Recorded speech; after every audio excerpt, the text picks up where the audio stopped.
Welcome back to another unofficial H3 waiting room on a Tuesday. What? You know what it is.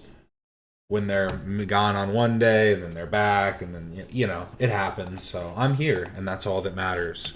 Um, sorry, I'm gonna be a little bit slow at some points, maybe depending. My computer had a really weird hiccup this morning. It did a security update and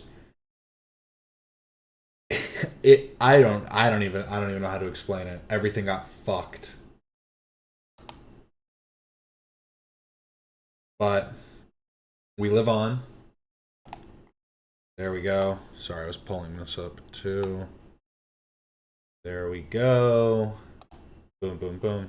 And yeah, so I have some Reddit posts, a few videos, including an old Taylor Lorenz interview that includes like a bit of a grilling. I originally saw it from a re-upload that was uploaded a few days ago, or maybe like a week or so ago, and it was.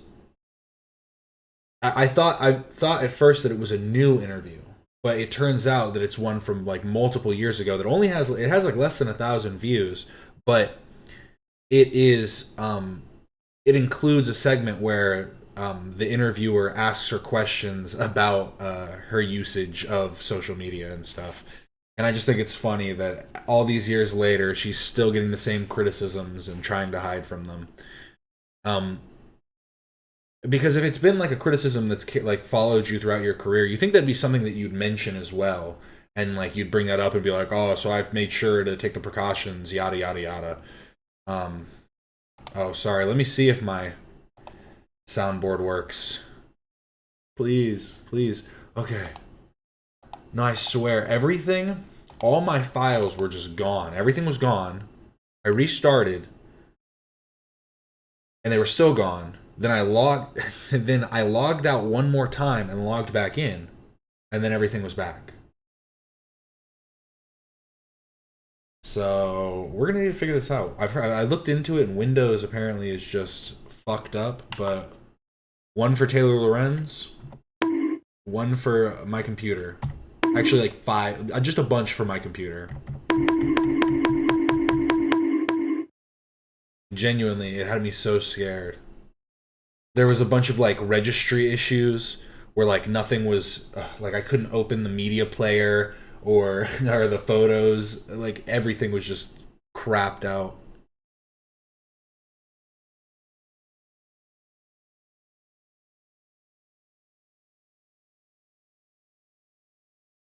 Captain, you need more dedicated wham. Possibly, possibly. I think I only have like I want to say I have 32, but I might only have 16. I might only have 16 gigs. Time to reset your PC might be, honestly. Just do a full reset, just load offload all my data first. But let's get into it. Some Reddit posts and some videos. No Instagram posts today because I was just streaming yesterday. It takes me a few days to accumulate some good posts. But Ethan and Ela are going to the Bahamas. Interesting stuff. I know they were kind of like undecided for a minute, so it's good to get to hear it. Because what is that? Next week? Yes, that's in 1 week. Next Friday. Wow. Can you believe? Can you believe we're already in December? Wow. Time flies.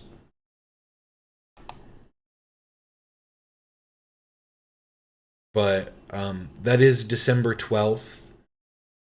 And then I'm wondering, is that going to be the end? Or are they going? They might. I think they'll probably go another week, and because they're doing a 3 week break. I think I doubled my dedicated wham for $200, and it didn't fix my issues. Yeah, that can happen sometimes too.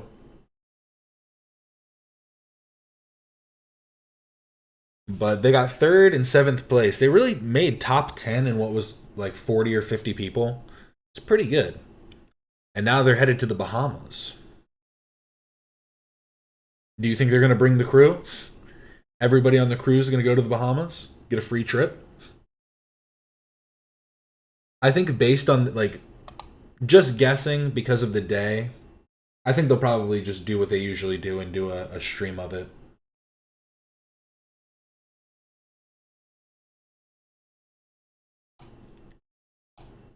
Will one person come? The way Ethan was making it sounds, they'll do whatever CPT is willing to pay for. God, I keep forgetting to come up with polls. Okay. Here's a good one. Here's a good poll. I have it. Mangione kind of looks like bar mitzvah Ethan. Squint your eyes. Turn your head. Do you see him? So I'm gonna make the poll. Does Ethan look like Luigi Mangione? Okay.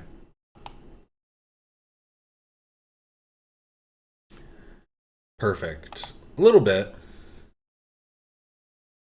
There was a resemblance. Gary's got some splaining to do.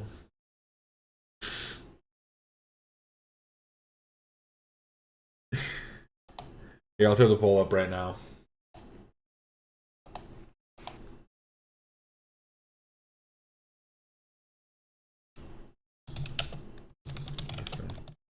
Here, I'll give you guys the close up. Analyze it for a second.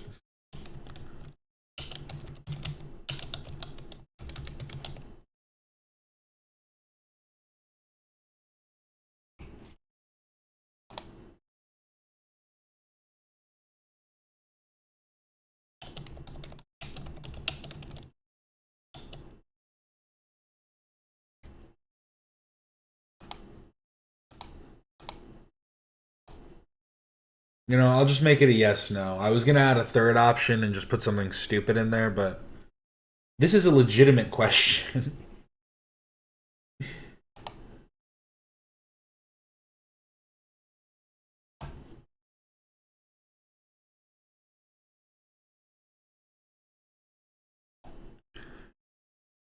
I can definitely see what people are saying, but it's like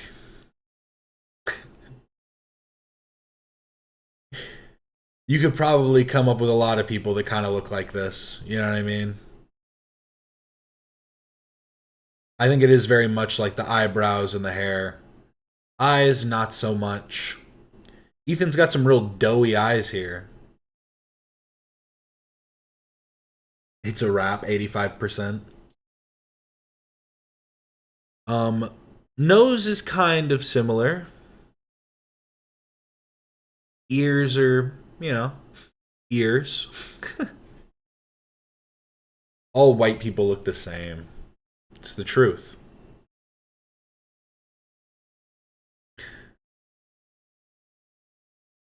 I like the way they put this together. Luigi Mangione in court, NYC, December 1st, 2025. Ethan Klein at Bar Mitzvah, Ventura, June 25th, 1998. Coincidence? It looks like this would be like in a illegal document in part of the case. This is part of the investigation. They're like, what does it mean? What does it mean? Also, Luigi is a man and Ethan is a boy in this pic. Well, I guess the question is, could you see this boy growing up to be this man? And maybe if you asked me like, oh, is this guy? If I guess I would need to see more pictures, one, but I'd probably say no. For one, the eyebrows are slightly similar, but he definitely has Ethan has a much bigger spacing between his eyebrows. They both have dark hair and brows. It's a match. They both have eyebrows. They both have eyes, ears, and nose and a mouth.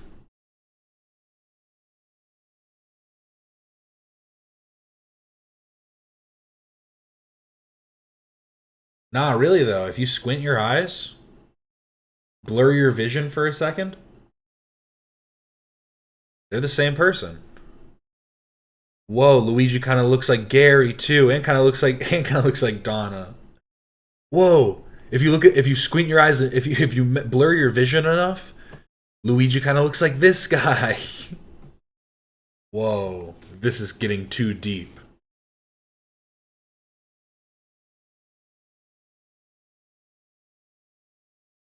Ethan's smile. He knows he just fucking killed that Torah portion. He's like, fucking nailed it.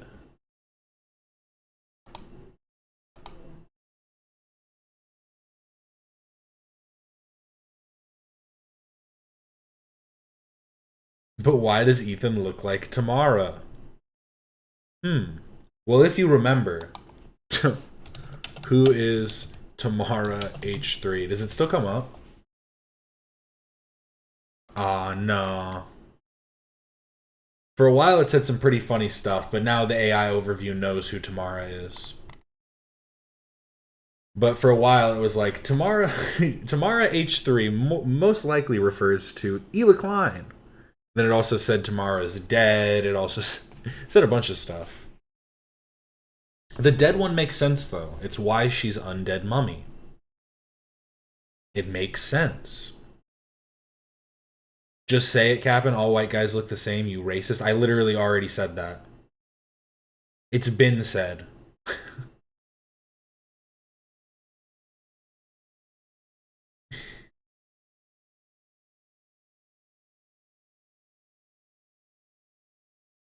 I guess I just need to end the poll here. You know, it was a quick poll, 20 votes.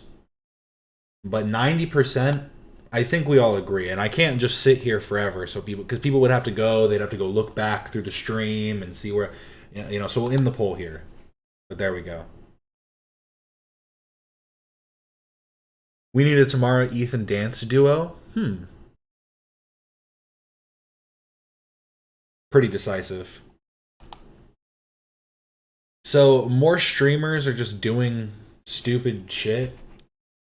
Streamer Rakai handed flowers to a woman without paying for them, then ran away before security got involved. Like we talked about, is it Nina? What's her name? The other streamer. How she was stealing from Target. And my whole thing is this. If you, like, I'm not going to judge somebody who's, like, in a situation and, you know, they're like, God damn. Everybody, I said this before, and I feel like maybe I shouldn't say this, but everybody skipped a few items before. It was an accident. What can I say? I looked at the receipt afterwards, and I was like, oh my. How? What am I going to do? Go back? But my whole point is this. It's wrong. And you should know that it's wrong. And you shouldn't be doing it on stream and trying to look cool. Because shit just looks stupid. And the only people you're impressing are little kids who you're encouraging to go steal. And get in trouble. And, like, you know, get banned from places and possibly arrested. But then beyond that is this. Where he's quite literally making somebody else steal something. Like, it seems like she got away with it, whatever. But, like, dog, what are you doing? Like, this is just dumb. It's stupid.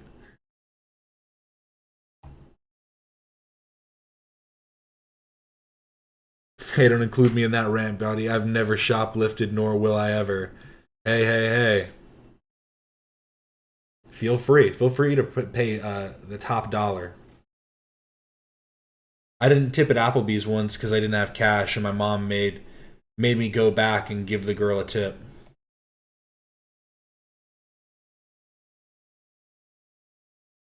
Why do we give idiots fame? I don't know. It's a good question. Get a cart. Poll, have you shoplifted? Good poll. Oh, no. Oh God, we should get this to somebody. Have a beautiful day. You too. I got it for you. Are you serious? Yeah. Oh, Yeah. thank you so much. God bless you. Did you already pay for it? Yeah, I did. Oh, thank you. All right, have a good day. God bless you. All right, bye-bye.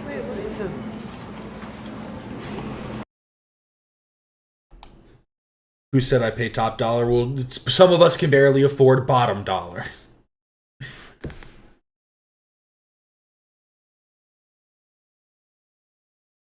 I never did. I shoplifted candy when I was 9. I never did. I'm a coward. I do have to say, I'm not like a person who just goes around stealing shit. But it has happened. So I'm not gonna be the type of person who's gonna go like that's kind of the point I'm making. I'm not the type of person to go to the store every time and I'm stealing shit. But it has happened, so I'm not going to lay down such like a heavy criticism of somebody else for shoplifting. But I do think that you shouldn't encourage people to do that type of behavior because it's wrong and it does end up raising prices when enough people are doing it. So don't think that just because you're doing it, you're cool. But like, not only does it raise prices on shit at some point, it also like fucking gets them locking shit up. They have the Legos locked up at my Walmart. They have the Legos locked up. They have the makeup locked up, the Legos, the condoms. It's ridiculous.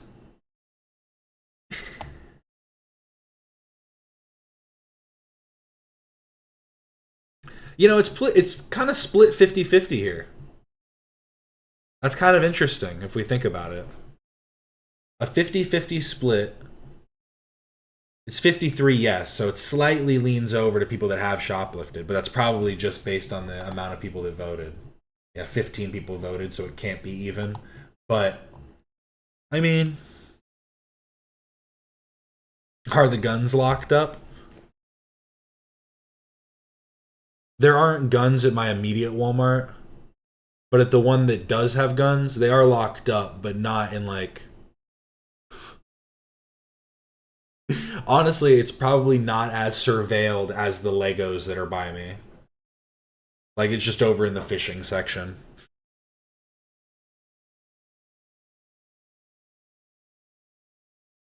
I crossed the border the other day and nothing was locked up. It was glorious. Did you just start shoplifting? Start stealing everything? You're like, now I can roam free. I'm just kidding, but shoplifting for essentials is not shoplifting, it's just surviving. Yeah. I think it's just it's like it's one of those things, right? Because everybody can always tell you like, "Oh, well you should have just you remember all those nights when you had the heater running? You should have just put on 3 extra pairs of socks. You could have lowered your electricity bill, and then that would have allowed you to have more." Like, there are people that'll say stuff like that, and then it becomes a question of like, what's like, is it worth living if you're not living in like some level of comfort? But then also, what is a necessary level of comfort? So, I don't know. It's all complicated. But I think the main point is don't encourage your fucking young child audience to steal shit and give it to people. Because you know some kid is going to see this and go out immediately to their Walmart and be like, I'm going to go give flowers to some lady. She's going to be like, oh, what a nice kid. My friend's going to be laughing the whole time. Oh shit, Captain, are you an informant? Psh, I ain't no pig. Don't ever put that shit on me. You know, I had this interesting thought. You know, I'm obviously I'm not part of a gang. So, I have thought about this before. If you're not part of a gang, people always say like no snitching. In my head, snitching is ratting on somebody, like giving somebody up to the police to get like somebody that you know that's part of your crew or whatever, part of your gang, one of your affiliates, to get yourself out of some other kind of legal situation. You know, some other criminal investigation. But then I think, right, if I know where, like, if I'm in a gang and I know where the opposite gang's trap house is, Like, obviously, police have their ways of figuring shit out already, but why wouldn't I just get, like, phone, get a burner, call in a little anonymous tip? Why not? You don't have any allegiance to those guys?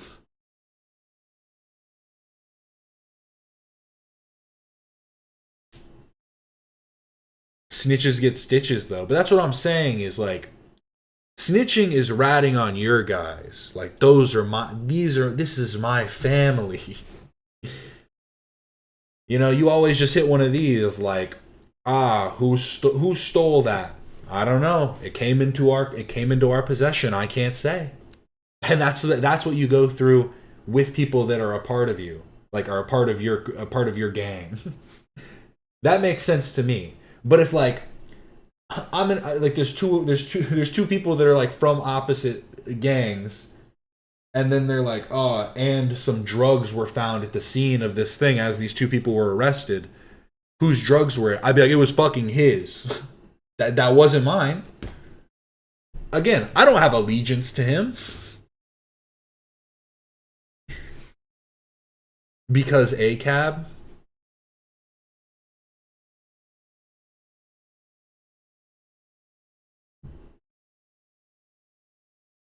All cops are bastards, but that doesn't mean I'm not looking out for me.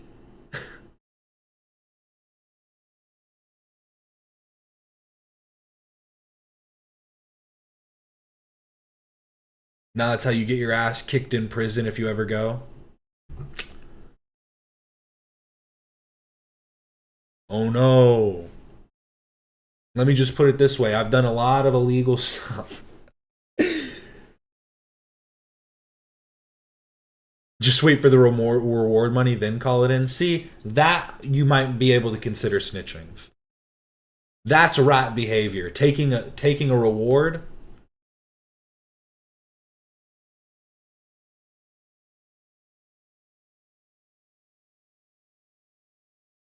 Who said I'm helping the cops? I'm helping myself. If you are running a drug game and your ops have a trap, they are stealing your clientele.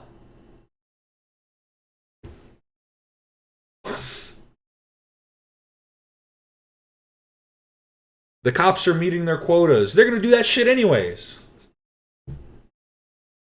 You don't leave it up to the fucking criminals to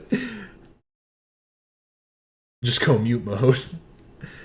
You go mute mode when it's about yours. That's what I'm saying.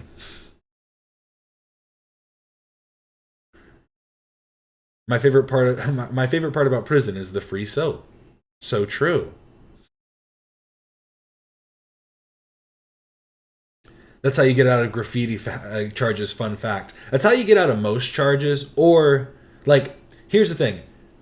When you do that, sometimes you will get arrested. I've luckily never gotten arrested. But sometimes you will get arrested when you do that. But then the charges will sometimes still just get dropped. But you still have to go through the process. Because, they got to do their investigation.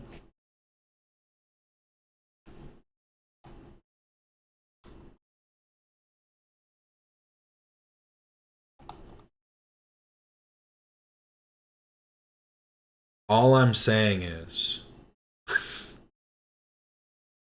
why wouldn't I help myself when necessary? But obviously, I'm not just going to go run into the police station. That's why I said you get a burner, you do an anonymous tip. You go, hey. And like I'm saying, is it kind of depends on what it is too. But in my head, snitching only makes sense as snitching if it's against your own gang. How can it be snitching if they're not your gang? How are you snitching? The ops should have been better at hiding shit. Should have kept shit on the low. If I could figure it out.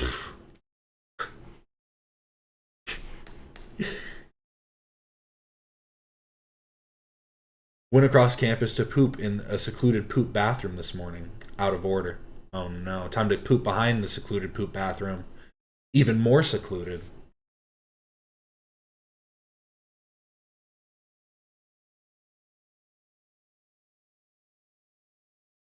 I just got a message from AT&T that my area is getting a new area code for the first time, and that is so wild to me. That is odd. Area codes are weird. It doesn't make... maybe it's just because a lot of the time you're doing it you're doing it digitally, so they just kind of give you whatever is available. But I feel like a lot of the times a lot of people don't have the area code that they live in. It'll be like, a city over or whatever. An area over, whatever, however they dictate it.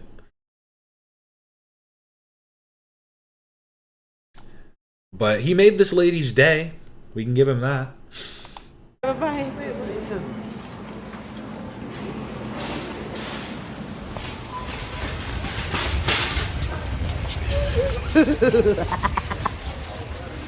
Merry Christmas.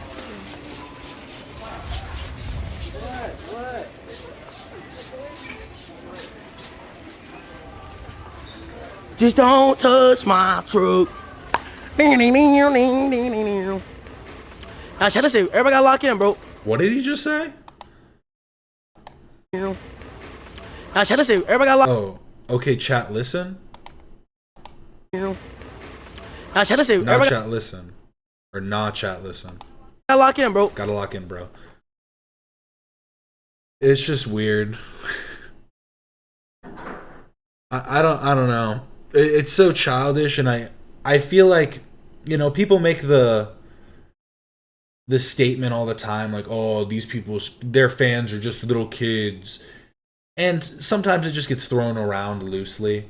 I do feel like only little kids could watch this. Did anyone find him skedaddling funny? Is this high-level comedy?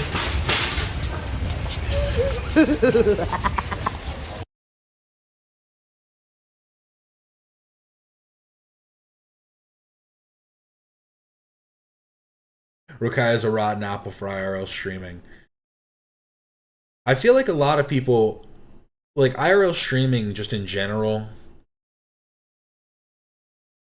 it appeals to the worst type of person. Because the type of... here's the thing. The type of people that do IRL streaming were the type of kids that I hung out with in high school. The kids that wouldn't go hang out at home because they would get in trouble at home. So instead, they'll just go get in trouble in public. And when I say I hung out with those kids, trust me, I wasn't the type to go and do dumb shit. I do dumb shit, but I don't need to do it in a Walmart. I can do it at a park or in the desert, Have fun that way. But that brings up a good point. When I was a kid, here's the type of degenerates that I knew. In terms of shoplifting, I knew in high school, they did this multiple times. It was a group of I'm not going to say their names or anything, but it was a group of boys, and they went to a couple different grocery stores and get food. And they would literally fill up a full shopping cart full of food and just walk out. And they did that multiple times, and it worked multiple times. And they got food, and they would just go to someone's house after that and then make a bunch of food. And their parents would be like, how'd you get all this food? And be like, oh, they bought it. Oh, we all pooled our money. Like, no, you didn't. But then one time they went to Target. And I swear they didn't just take... I remember they posted a video of it after, too. Just on their Instagram. And it wasn't like they were trying to, be famous, be Instagram, creators or anything. It was literally just them posting on their story, them just stealing a bunch of shit. And it was just a cart full of, food, snacks. Snacks are food. But food... And then CDs and clothes and all types of shit. And I was just like, oh my God. I think they ended up getting caught once, maybe, and then they just stopped because they were like, yeah. I don't remember if they even got heavily charged for it though. Yeah, it works until it doesn't. And I think the thing is, right, when you're a kid, this stuff seems more accessible. If you try and do that shit as an adult, that's when you get snatched up. That's when, like, just some fucking some cop just pops out of nowhere and grabs you and throws you on the ground.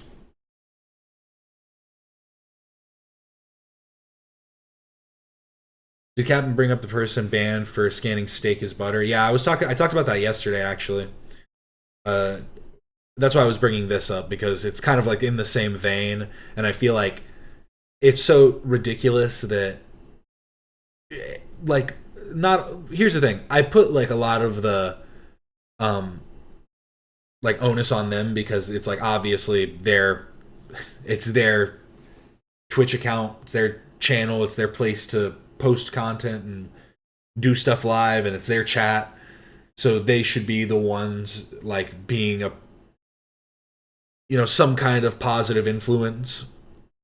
But and also with like Twitch should ban them, obviously. Or give them some. I mean, ban seems like the easiest way to handle these types of situations, but like if you're committing crimes on stream, like, it seems pretty obvious. But I also do think that it's almost impossible to like stop it from happening, because like obviously on a live stream platform, like, things happen as they're live, but it's about what happens after the fact, and the fact that it keeps happening. And there was actually a full montage that I saw of her shoplifting. Let me see if I can find it real quick.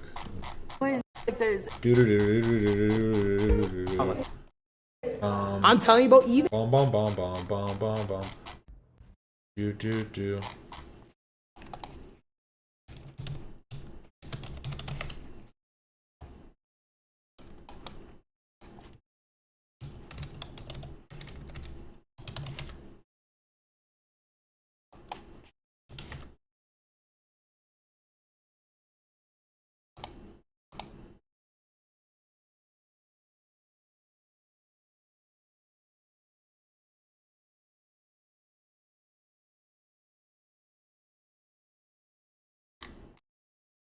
Come on.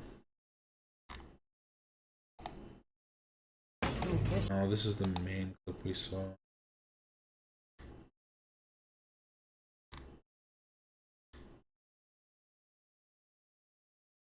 No, where's the cop? I literally saw it earlier. I just didn't think it was really that necessary, because I was like, I mean, yeah. If she's willing to do it like that, I mean, doing it so flagrantly like that, it would make sense that there'd be other instances of her doing it. Is this the clip? Too poor for this. No. Sorry, I'm looking at it on the side, trying to find the other clip.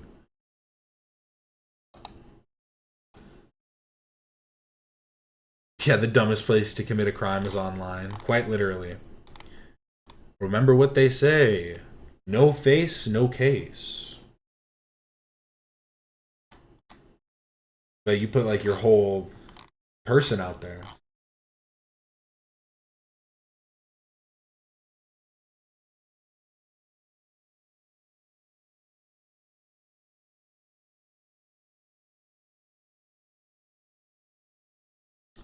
Whatever. I'm not gonna. I mean, it's gonna take me too long probably to find the clip.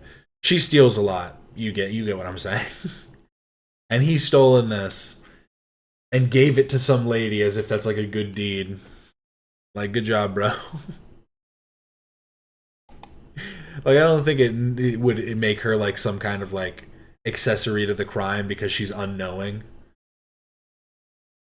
It is just kind of crazy to do that because, like I'm saying, it encourages your young audience to do the same. Remember what they say, no cop, no stop. Look at Tom Ward. It's worked out well for him. And then apparently this, I don't know the full context of what this is about, but Ron and other streamers, this is Stable Ronaldo, part of FaZe. Ron and other streamers request a meeting with Twitch over the viewbotting epidemic, and he's with Jason the Ween. These are great names, but hey, I'm Captain Quasar, so look who's talking, am I right? No, I don't know though. I'm having a meeting with Twitch. Dead ass. You think I'm kidding? Because I'm over it. A little quiet.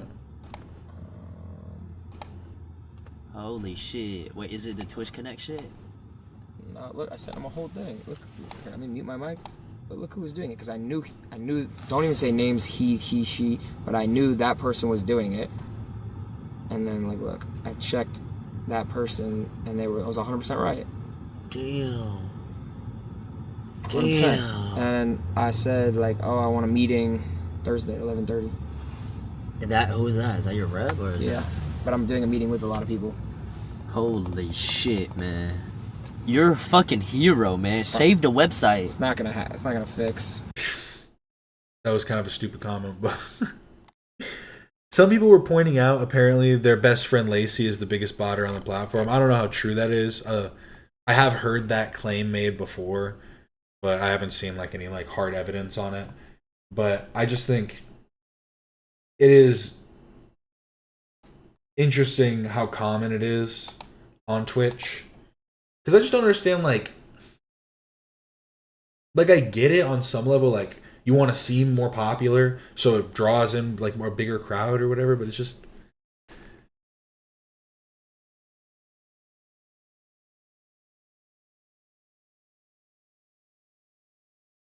At the end of the day, doing that is like the kid in high school that would walk around with, like, the speaker.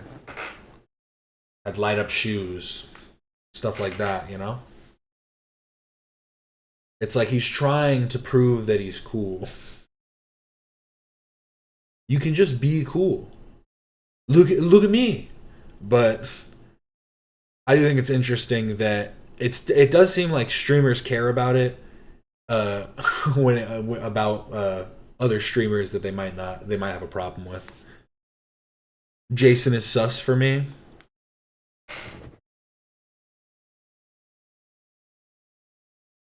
I don't understand live stream botting. What's the point? Because they can't. There's no way that it like gets the ad revenue. Like, there's no way that that's how it works. I'd imagine that the botting just quite literally ups the view count. But if that's the case, like there's no benefit. The benefit is quite literally someone comes in and goes, "Whoa, he has 1,000 people watching." And then doesn't see anybody in chat, and it, like, doesn't see anybody doing anything, and like, it is difficult to, like, when you're first starting out, to get people to come in and to have conversations with people, to get a chat moving, and you know, it is what it is. I heard this pretty early on, and I think it's so true. Even if there's 0 people in there, you have to act as if there are 1,000 people in chat. And it's not just going like, "Oh, what do you guys think?" Oh, like asking nobody questions. It's just talking to an audience, presenting to an audience, not just sitting around and hoping that people like your cool personality. Because I mean, if your personality isn't like on that type of energy, then this probably isn't the avenue for you. There's other creative career paths. You just got to figure out what works.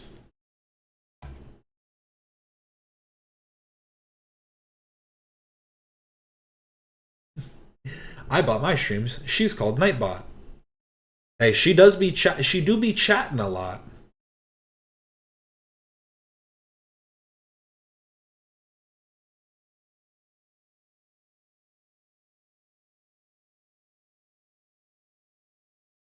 I think Ethan needs to light up glasses that can have messages like "I am joking" or "I have Tourette's." That would be pretty interesting. Just every day, like when he's just let the crew pump in phrases as he's talking. And it's just like,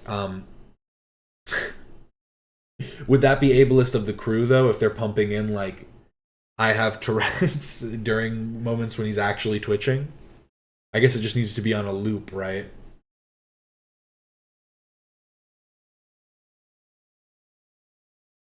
When he's ticking. Sorry, twitching. My bad. Twitch on the mind.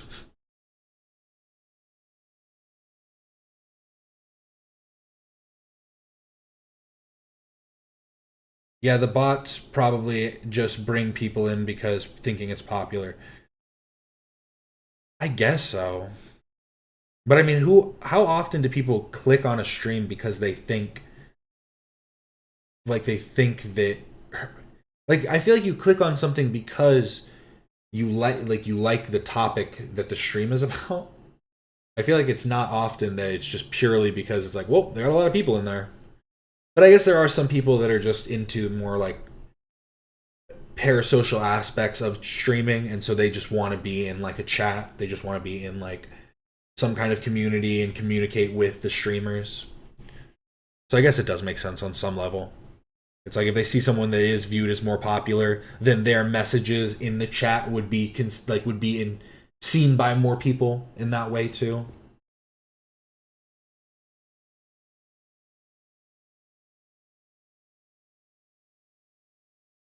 Some people feel uncomfortable in an empty room, I guess.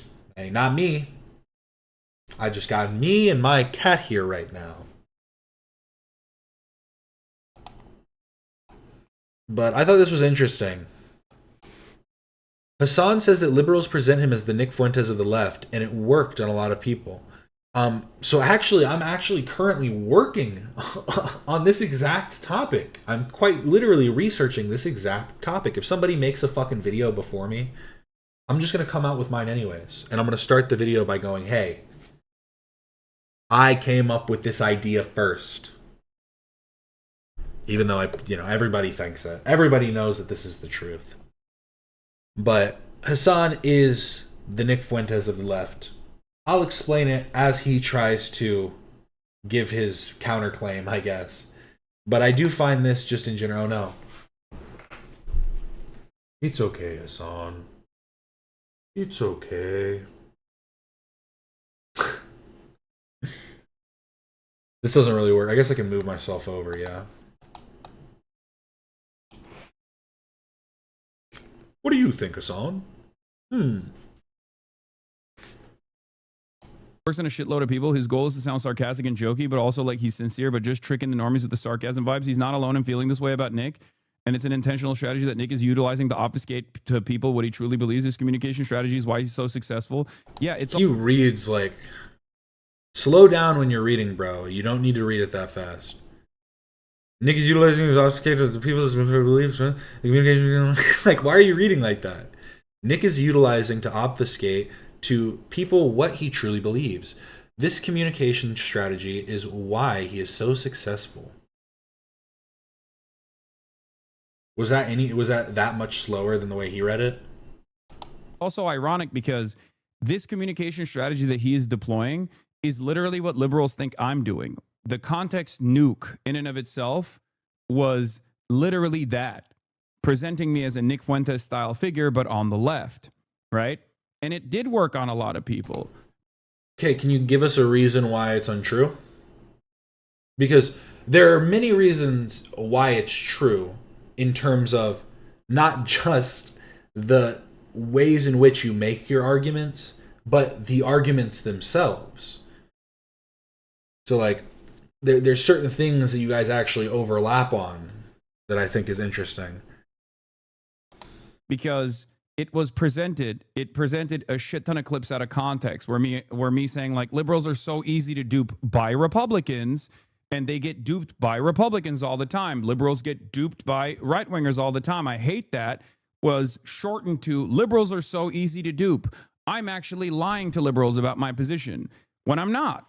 I'm pretty open about my position on virtually every single point, with, like, maybe the exception being what he says about Israel, even though I spend a good deal of time explaining to people why his opinions on Israel are still ultimately different than mine, because it comes from an anti-Semitic position, right?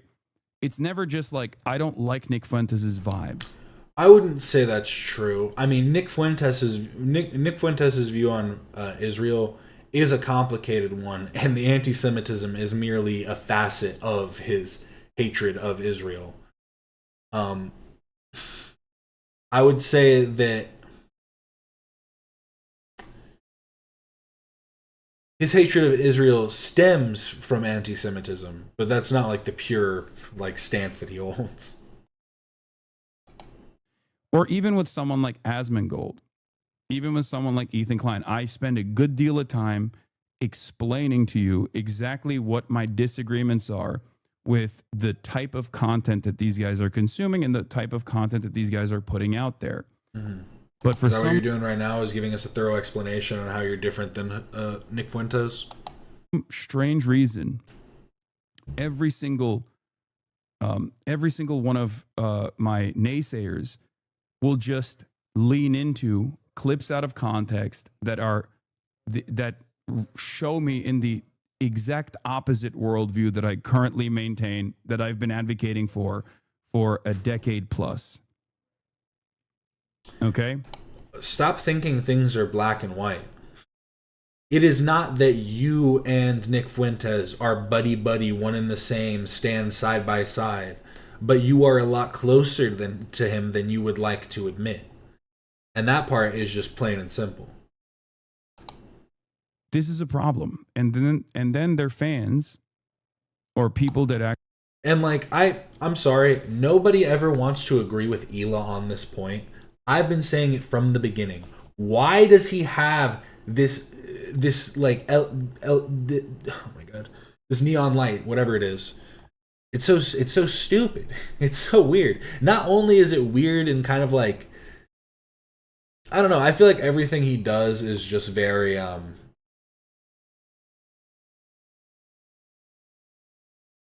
like, it's a lot of self-love. Let's just put it that way. And the main reason I have a problem with it is when you're talking about framing, when you're framing a shot. Sorry, we're getting into my my critiques on the actual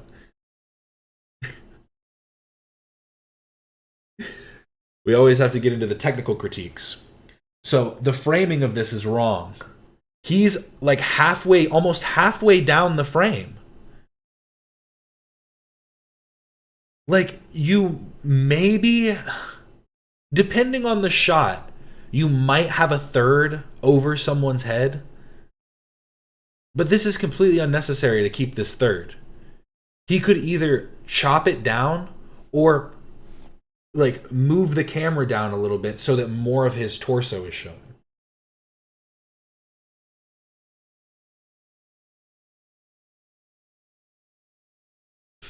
He's a narcissist, caption. So, I mean, yeah. It's just so funny. It's actually terrible. Every single one of my naysayers will just lean into. I like how Kaya is like rarely in frame now. Well, people didn't like it, so like he's got to switch it up. People just kept shitting on him so much, so he has to like he has to stop people from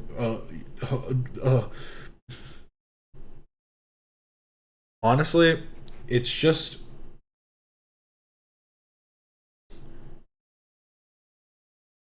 it is. I guess it's funny on some level because Hassan just is the most swayed by audience capture. Like if enough people tell him something, he'll kind of he'll switch up, but not enough to actually change his opinions. Only for the optics of the situation. Clips out of context that are that show me in the exact opposite worldview that I currently maintain, that I've been advocating for a decade plus. I'm gonna get Alex a giant Alex the Fiction neon sign for his room. It has to be him on the treadmill. Him walking on the treadmill, and across it says Alex the Fiction. Honestly, the fact that you have the underscores makes it easier to make the neon sign. He has so much crap in his room. These are his spoils.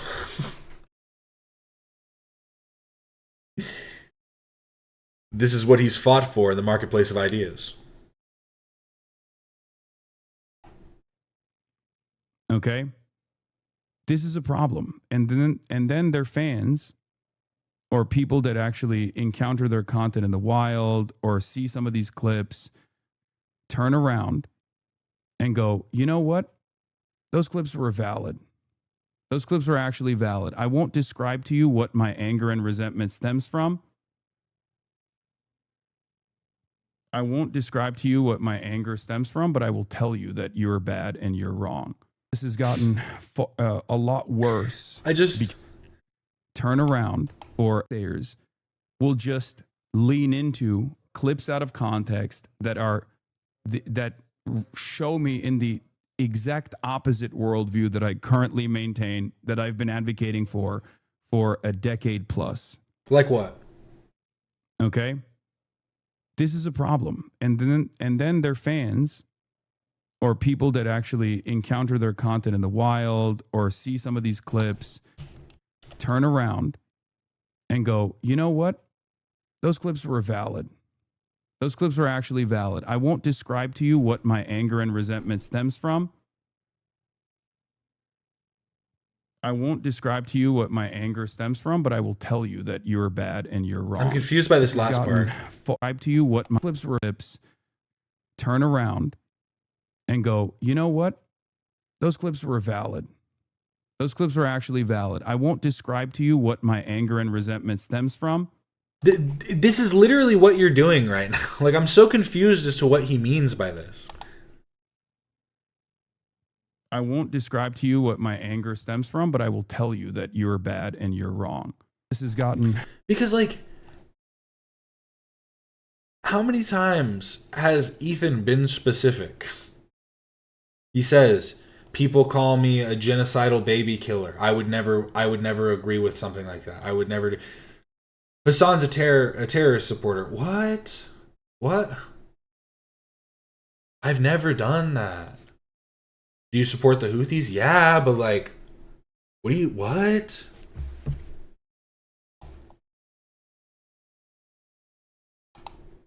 A lot worse because of the Elon Musk Twitter takeover. It's become serialized. It's very profitable. But yes, it has become I mean, it's quite literally always either obfuscation or self-aggrandizing. Those are like his two modes. But can we all agree? His framing right here, it's terrible. He looks tiny. Maybe he's trying to make his head look bigger. He's like got it perfectly centered. He's like, if I have too much torso in frame, they'll know. It's possible. But now let's get into the clips. This is a clip, a little bit of a crossover here. So interesting. Steve-O, Oliver Tree, and Chet Hanks. And Chet Hanks has strong words for Eric Andre. So interesting. Let me move myself back over. There we go. So Chet Hanks, strong words for Eric Andre. I didn't see this episode. I actually do follow Steve-O. I do have to say, sometimes I feel like Steve-O just likes to go with the crowd. And sometimes he seems like he's a little bit too in it for the moolah, if that makes sense. Like, I don't think that he's a bad guy, but I do think he's willing to kind of throw people under the bus depending on who he's talking with. And he does do that in this situation. But maybe it's how he genuinely feels about Eric Andre, so who am I to say anything? I do feel like sometimes Steve-O gets in these conversations and ends up like just kind of going along with it. And Chet Hanks he's a little off the rails here for sure. We need Oliver Tree back on H3 soon.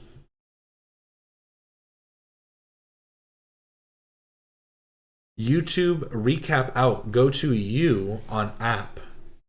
H3 is my most watch. Here, let me see. And then we'll watch this real quick. Sorry. Let's see what mine is. I have a couple different accounts. I'm sure on my on this account it's probably you.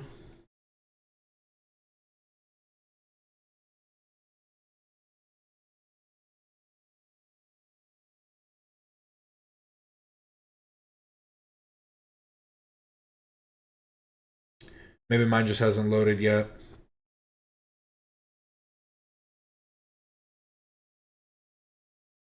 Yeah, I'll just have to look for it another time. Maybe mine hasn't loaded up yet. I feel like sometimes they do it in waves. Is that true? Is that how that works? I liked Steve-O's last appearance. He was just hanging out. See, I do kind of think I like those kind of guest appearances on the H3 podcast the best, on the H3 show. I do like when they have people that just come on and then go through the docket and kind of do the different segments with them. I find that more interesting than like the strict interview style. But I could understand that becoming a little bit more, people becoming more cautious in that case because of certain topics. And I'm not just saying political stuff. I do think that Ethan gets himself in a lot of hot water sometimes when talking shit, so I can understand people not wanting to necessarily do those and might prefer guest appearances. Oh, Mark Norman has a problem with Eric Andre too, apparently. Why does everybody have a problem with Eric Andre? He was the caveman. Remember? Sure. Well, I had one question. I wanted to know a little bit about, and I'm sorry if you're sick of talking about it, but I'm a big Eric Andre fan. He's a friend with Eric Andre. Do you care to share a little bit of that experience being on the Eric Andre show? You should tell him to come here, dude. I was hoping I could actually find an image of it. He said he wasn't any of the ones in the commercials, but I think he said he used to just go to like football games or something. I don't think this is actually him. You guys remember that? The Geico caveman?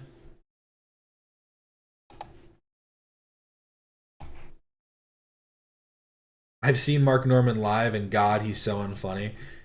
It's fun to me. It's funny because he seems like he's just doing a Norm Macdonald impression, like all the time, and it just never lands. Like that's the way it comes across to me, at least. But Chet Hanks, strong words for Eric Andre. He sounds like he wants to beat the shit out of him. Sure. Well, I had one question. I wanted to know a little bit about, and I'm sorry if you're sick of talking about it, but I'm a big Eric Andre fan. He's a friend with Eric Andre. Do you care to share a little bit of that experience being on the Eric Andre show? You should tell him to come here. Did you guys catch the eye twitch? Catch this eye twitch real quick. Care to share a little bit of that experience Watch this eye right here. Watch this.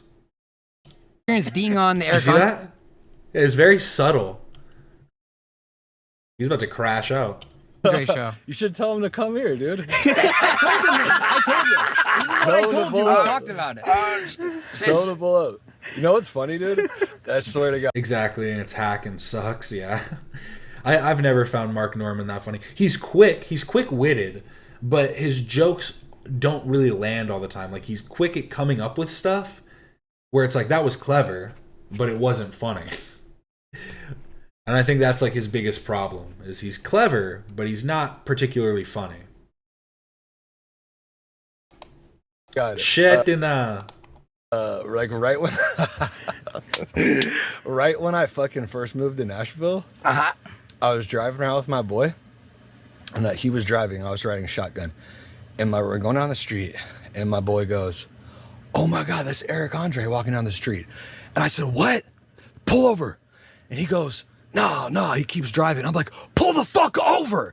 He's like, yo, chill. I'm like, seriously, do it. Pull over. And he's like, all right, fine. So he like went down a couple blocks and he pulled over and I got out and I started running down the street to try to find him. But he had gone in somewhere. It sounds like I lost him. What were you going to do if you found him? Just confront him. Okay, what went down? What was the experience like on the show? And The then... experience, dude. Oh my God. Okay, we don't have to talk about it. You're not bumming me out. I'll get this off my chest. All right. Dude. Okay, this is I mean, it's the Eric Andre show. I feel like you can kind of imagine how it goes. Fucking problem with him, dude. This is my problem. Obviously, his show's a fucking troll. He's a troll. It's a troll show. Yeah. Right? Yeah. Like, he just wants to be the only troll. And if you fucking, I watched the show when I knew what was going on. I'd never heard of it. Let me see what it is. I said, oh, okay, this is a fucking platform where I can troll. That's why the Eric Andre show kind of fell through in the later seasons. It worked the best when people didn't know what was going on, and when it was like the, Sacha Baron Cohen type of comedy where it's very in your face and opposed to what you were expecting. It's going to be fun. I know the fucking shtick. You know what I'm saying? Yeah, but the problem, Chet, is you didn't help write the episode. So, like, your input in that regard is very minimal, but I understand that you did you got it. You got the shtick, like you said. So you were just trying to do you. You were trying to do nothing but be Chet. And I gotta give you props for that. Nobody can do it like you. Ooh. So I come in, and I don't meet him beforehand. He doesn't come and say, hey, what's up? Thanks for this. I'm like, you're just going to fucking meet him when I go out there. All right, cool. I'm in my trailer and shit. They're like, okay, you're up. I go do it. So instantly, I'm like, I'm going to fucking go with the shtick. So I walk out. I start fucking, he destroys the whole set, okay? Every episode, he destroys the set. We all know this, right? Can we all agree on that? He destroys his own fucking set. It's meant to be destroyed. So I walk out, I start pulling down the curtains and shit, and just sit down there, acting hella weird. Like, all just like, amped up, what's up, dude? You know what I mean? And I think that... Yeah, I have to say, yeah, that is a troll, but why is your first, idea for trolling Eric Andre is just to act like you're on drugs? I mean, that might just look like you're on drugs, to be completely fair. Like, they don't know what's going on. They just think you're on drugs. He was genuinely nervous. Like, I genuinely made him uncomfortable. Like, he couldn't tell that I'm doing your fucking shtick with you, bro. Like, he was genuinely uncomfortable by it. Like, thinking, like, I'm, like, trying to, like, you know what I mean? Like, vibe him out. You know what I mean? So, at a certain point, but I'm like, I'm just off the walls. You know what I'm saying? No one does chaotic better than me. He doesn't do it better than me. He wishes he could. That's why he has a problem with me. Because he's a fucking imposter chaos. I'm the real deal chaos, bro. I have chaos tatted on my fucking arm. You understand? I believe him.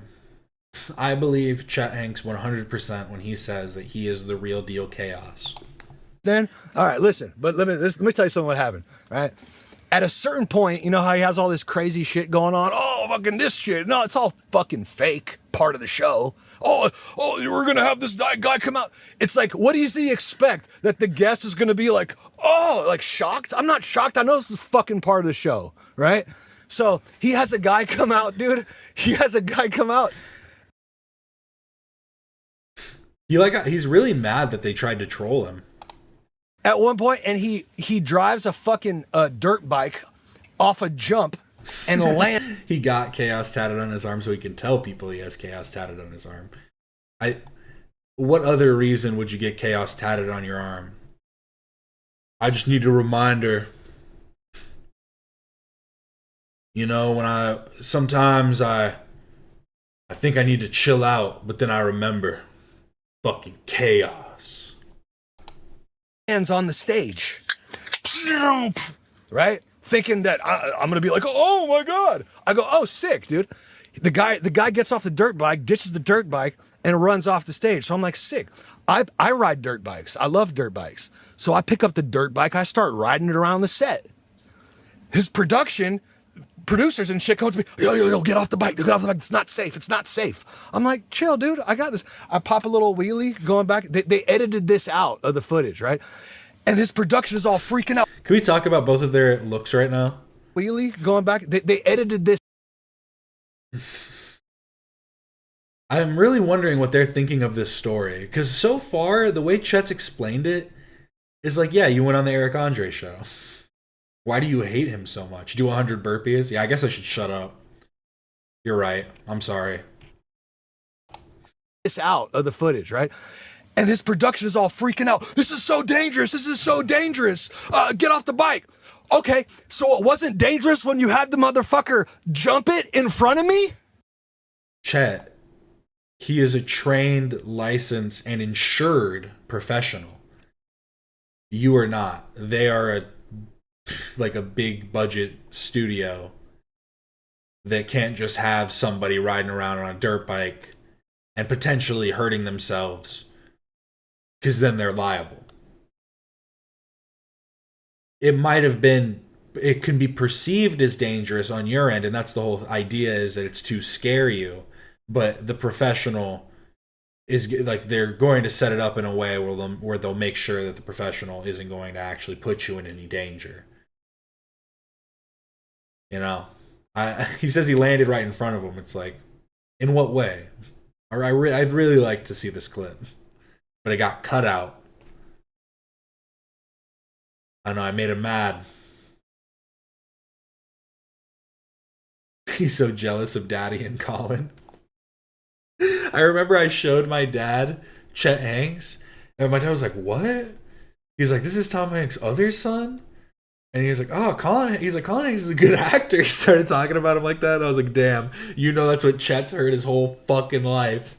You know that's the shit that Chet's been fucking. He hears that every morning when he looks up in the mirror before he looks in the mirror, he wakes up, he gets up, looks in the mirror before he hits that bottle. He just thinks about it. He thinks about his legacy. What is he going to leave?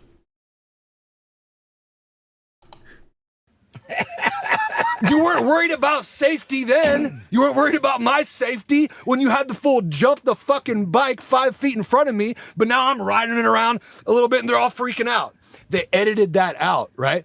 So apparently this was a fucking issue because afterwards, dude, when the fucking show came out, like 6 months later, by the way, Eric was totally cool in person. I'd be like, yo, hey, what's up, dude? It's crazy. I know everyone knows I do drugs, but he was acting like I was a crazy person on drugs or something. You just wait for it. It gets even funnier.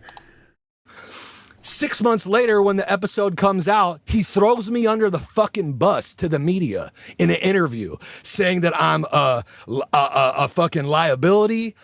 Genuinely, seriously, not in a funny way, trying to make me look like a fucking, you know, like a maniac, which I am, but not in a trying to make me look like a maniac, which I am. He's like, don't drop the facade. Don't, keep it up.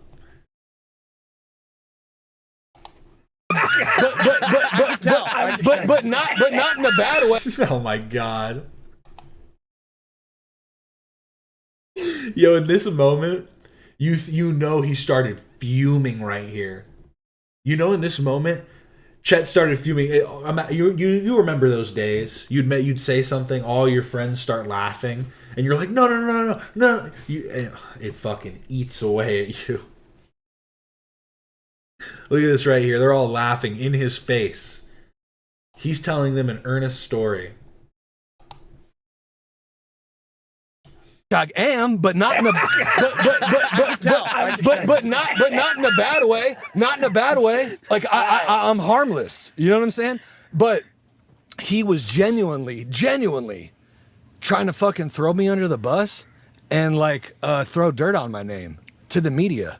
Trying to make me look unprofessional and you know what I mean, like for riding the fucking dirt bike. And I'm like, hold up, bro. You know, if this was a joke, I would be like, okay, that's kind of funny. But he wasn't, dude. He was serious, which just showed me that he's a pussy. All right, he's a bitch, and he doesn't like to be outshined on his own fucking show. That was the whole problem. So if I ever see him, which is what I was trying to do that day in Nashville, I'm just gonna tell him that. Yeah. I'm gonna tell him that what he is. You're not gonna put hands on him. No. Because you just wink. He winked. I had a question. So I think. Why are they sharing a microphone? I just realized they're sharing a microphone. Why is Oliver Tree here? I think this is a Chet Hanks episode.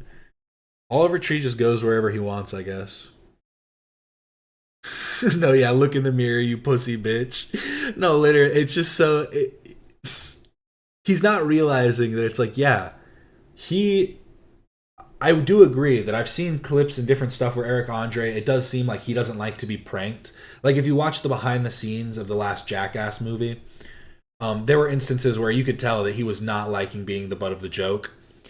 And I think that that's like not, like obviously that's not uncommon. Like nobody likes being the butt of the joke. But when you are in the industry of making others the butt of the joke or doing crazy things, pranking people, whatever,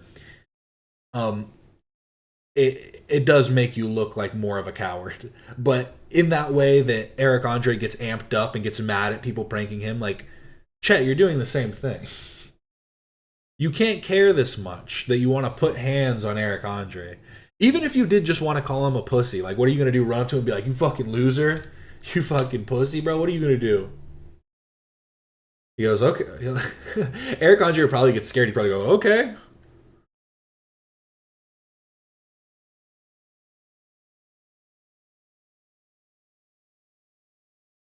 Yeah, Johnny Knoxville would 100% be allowed to talk about Eric like this. Chet is not. And because Johnny Knoxville, they did a show together. They talk about it in just a second. They did a show together, and they ended up canceling the show because Eric Andre didn't like how Johnny Knoxville played. He didn't like playing with Johnny Knoxville. But to be fair, Johnny Knoxville also, like, he'll just tase you randomly. He'll just, like, tase you in the balls for fun. And I'm with it, you know? That's what you sign up for. I know the answer to this, but if you were to have a boxing match, a celebrity boxing match, who would you choose between Eric Andre, Howard Stern, DJ Vlad, or Tekashi 6ix9ine? And this is a very, very crucially selected list of options.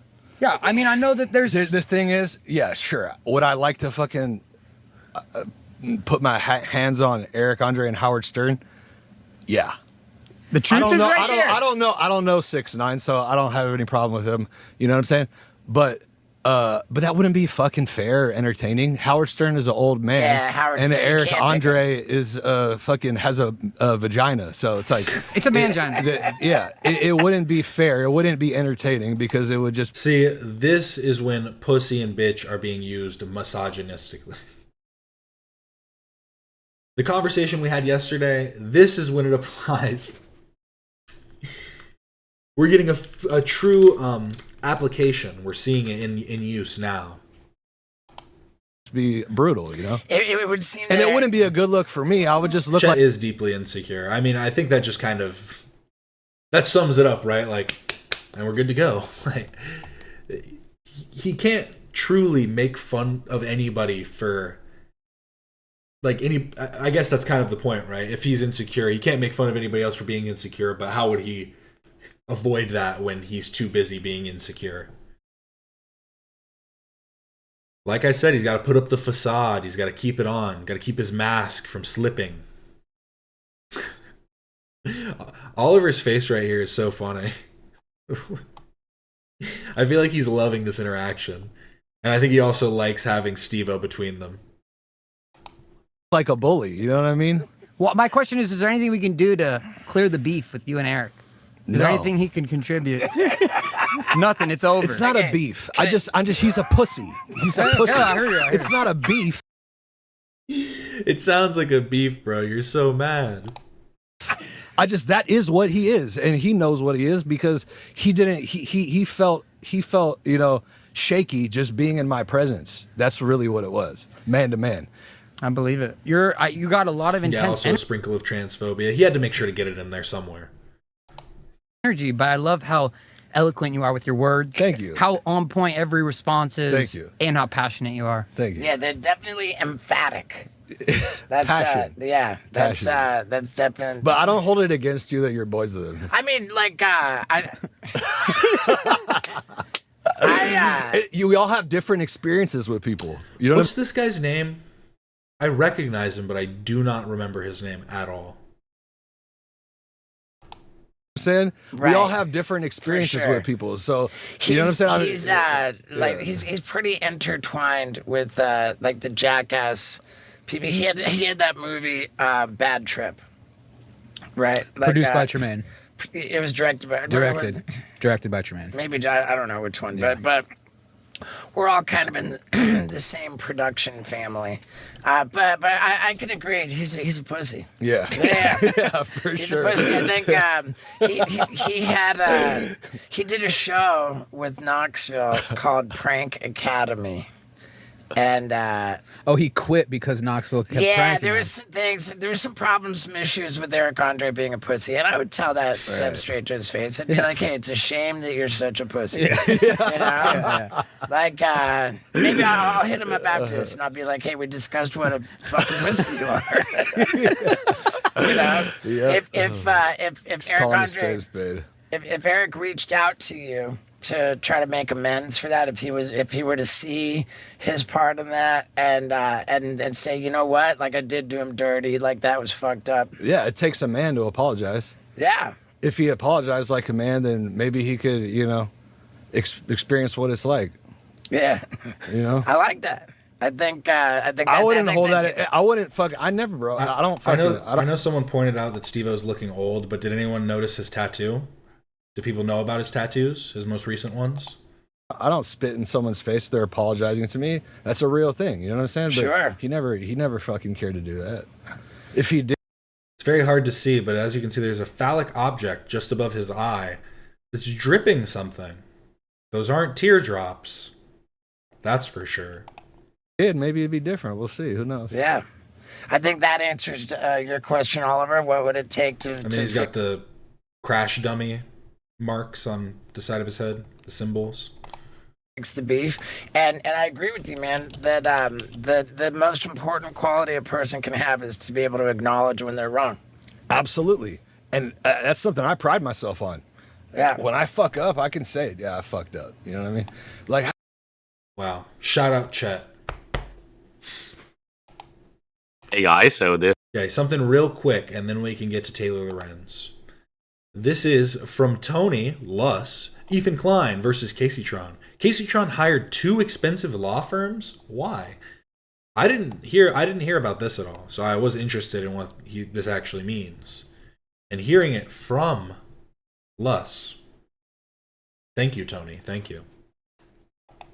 This is a picture of Ethan Klein enjoying the mediation that he had with Kaceyton. Now, Oh, it was wow. 1 hour ago, Oliver Tree was on Howie Mandel Does Stuff. I'm going to have to check this out later. See if there's anything good that came out of this. I'll come back with it tomorrow.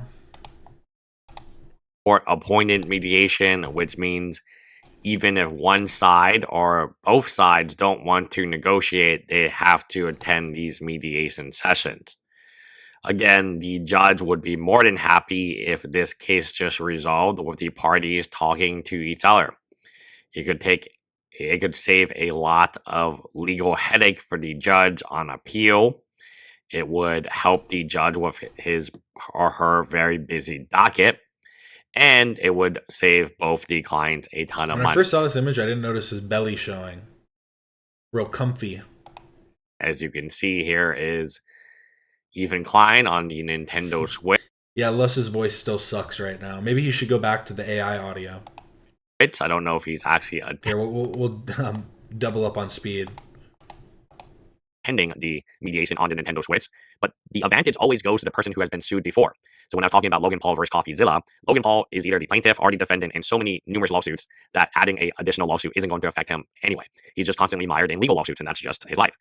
Ethan Klein is currently in 5 different lawsuits against NVIDIA, against H3 Snark, against Frogan, against Kaceyton, and against Dennett. He does not give a damn. Kaceyton, on the other hand, is appealing through emotion. She even has her sister, Holly Cannabis, haha, funny, 420. I remember in middle school when there Haha, cannabis. Haha, 420. I love the way he said that. I might have to clip that. was jokes were funny. Even has her sister, Holly Cannabis, haha, funny, 420. I remember I might need that as a soundbite. in middle school when those jokes were funny, but she has her sister talking about disability. Our younger sister was disabled. I left my abusive relationship because of the stability Casey provided my family. Our mom is deaf. had been trapped with her abuser who stalked her, beat her, and stabbed her 3 times. She probably won't even be alive if Kacey had not worked her ass off to buy the house. Her younger sister, who is disabled, is also a victim of violence. I was able to leave my own abusive. So court will not care about this. Court is going to say, hey, did you commit copyright infringement? And the Kaceyton goes on and on. And like I've said this before, and I'm sorry if it sounds callous, but it's like, don't give me like arguments that are purely based on pathos. Trying to get me to feel something for you when you are in the wrong already, like, it's going to be like a tough, like, you're fighting an upward battle. Like, you know what I mean? It's not a good way to go about things. You should just come with your evidence or your, like, it's better not to try and make people feel bad for you, and better to try and like reconcile your differences, or, you know, try and make up for whatever you did. About the abuse that her sisters and her mom and she has faced, the court would be like, okay, that's very nice, Kaceyton, thank you for sharing, but did you commit copyright infringement? And I think this is kind of just very manipulative. Zach Osmond-Gold is right. Lying, gaslighting, and then hostility when pressed. You know what you're doing, and everyone else does too. The reply is the exact reason I hope Klein even sues them into poverty. You insult everyone's intelligence by engaging in such obvious manipulation. So I would agree with Zach on this. It is manipulation. What if there was a clip of her begging for more money? And like I've always said, hey guys, keep your donations for yourself. I've been very sick for the past 2 months. Who asked? I don't care if the shoe was on the other. I don't care, and if the shoe was on the other foot, neither would you. Wouldn't either. Emotional blackmail to avoid accountability, manipulative and predictable. It won't save you. If she was supporting all those people, why would she blatantly break the law and put that at risk? I mean, this last part is like kind of a stupid point. Like we were saying, why do people shoplift? Some people got families to feed. That's obviously different than committing copyright infringement, especially malicious copyright infringement. But you react to videos all day, Zach. Kind of cooked him with that response, can't lie. Sorry, Asman, I would agree with you in this perspective. The last sentence kind of was a no for me, and she fucking roasted you with this. You react to videos all day, Zach.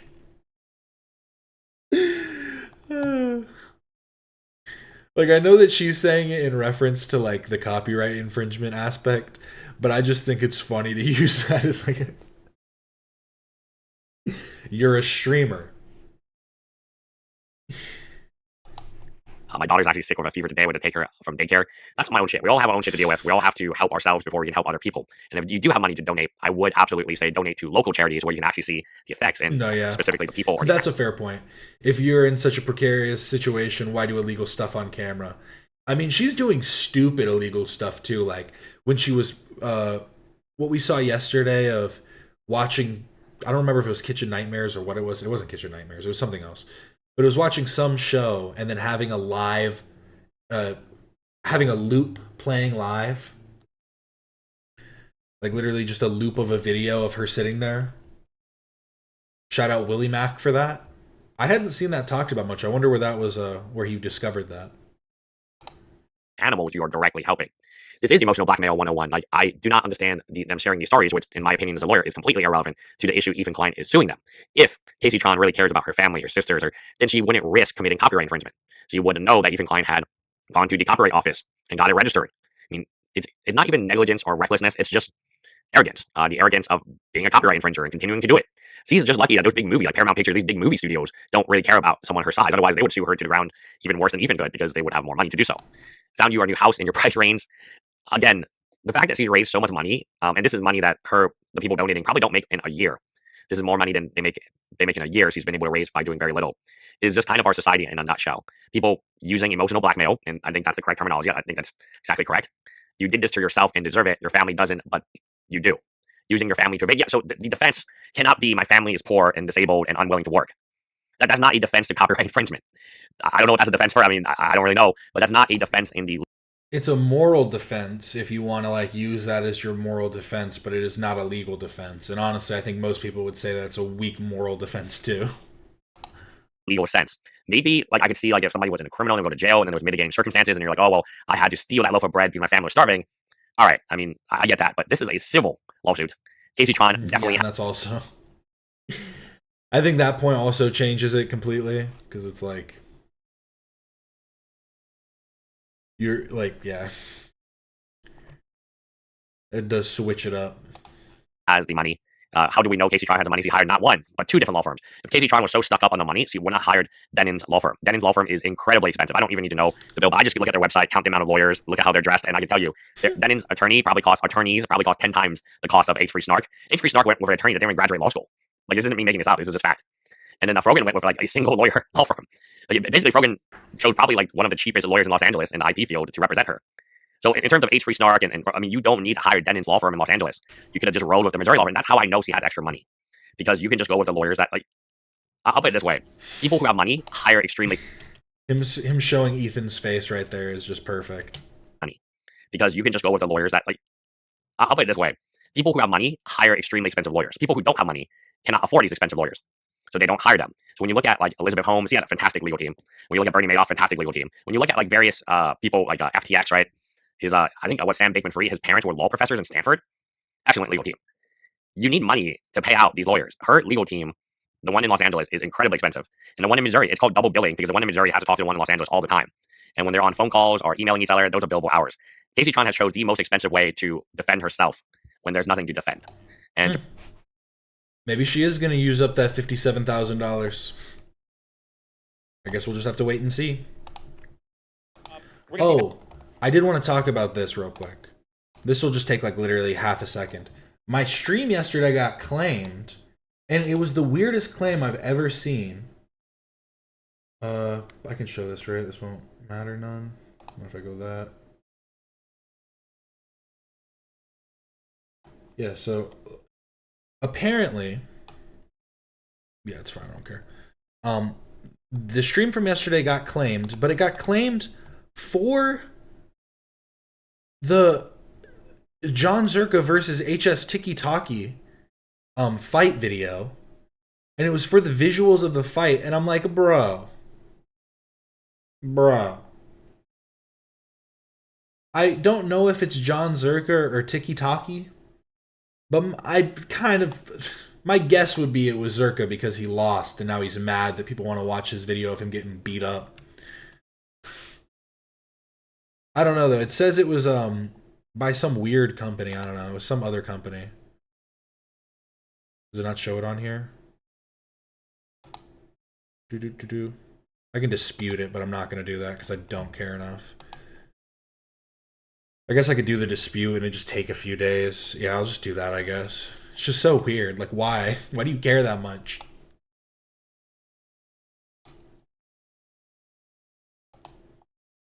It's just like by the time the dispute goes through, I think it would be pointless. But whatever.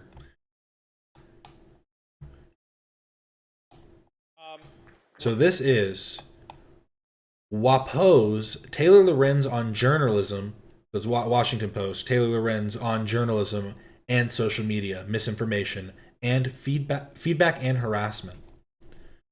So let's get into it. This was from 3 years ago and has less than 1,000 views.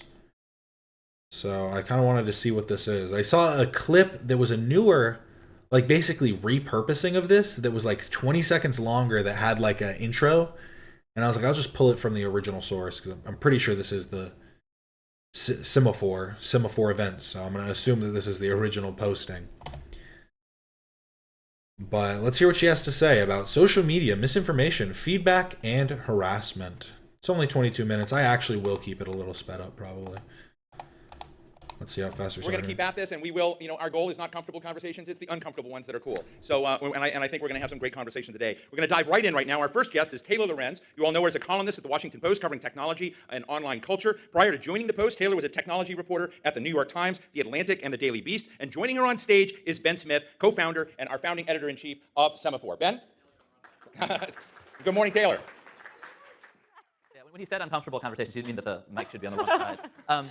Thank you all for coming. We're really excited about this, and you've probably heard enough intro. I don't know if you heard the intro, but it was about uncomfortable conversations, so be warned. Actually, Taylor and I were colleagues at the New York Times, which was like uncomfortable conversation central, and because I was the media reporter, I was widely viewed as a spy and got thrown out of all the internal Slacks, and Taylor started a special kind of quarantine Slack where people could talk to me, for which I'm grateful. That was a great Slack. And I think I want to start with something I think we basically agree on, but I think makes a lot of journalists uncomfortable, which is this idea that individual reporters are brands. Sometimes the words like creators, influencers get used, and I think a lot of journalists like feel nauseous when they hear those words. Why do you think that is? Well, I think there's a stigma around certain brands like or certain words like influencer and brand because they're so tightly tied with like consumerism and commodifying yourself, and we're not maybe supposed to do that ourselves. We're supposed to be above that as journalists, I think, traditionally. I mean, it's such a funny conversation because journalists have always had brands. I mean, if you consider the word brand basically as a synonym for reputation, we've had hugely famous journalists. But most of the time, your brand is the company that you're working for or have started. So your brand would be your journalism, like your, company.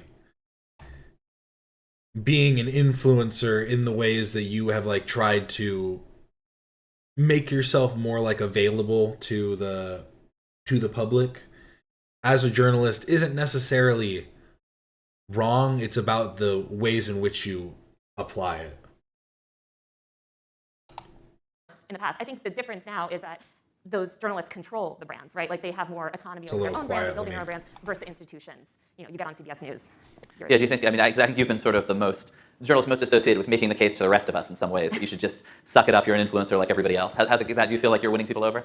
Well, I mean, I don't need to win any people over because this is just the nature of the media landscape, and it's Sounds like Taylor just wants to be an influencer. Crux of what I cover. I mean, I cover technology, but it's really about how technology is disrupting media through sort of the influencer world and everything getting more distributed. So I think the notion that in every field, in sports, in politics, sort of for better and for worse, that power and attention are going from institutions to individuals is kind of the world we live in right now. But at some point, we're certainly thinking about that and thinking about hiring great journalists, and to some degree saying, we're going to yoke our brand to yours because we're a new brand and we'd like to build around these great journalists. You work for the Washington Post, which is a rather well-known brand, and isn't necessarily like no one's ever. That's how you know this is old. Heard of the Washington Post? We got to hitch our wagon to Taylor Lorenz's star, and so.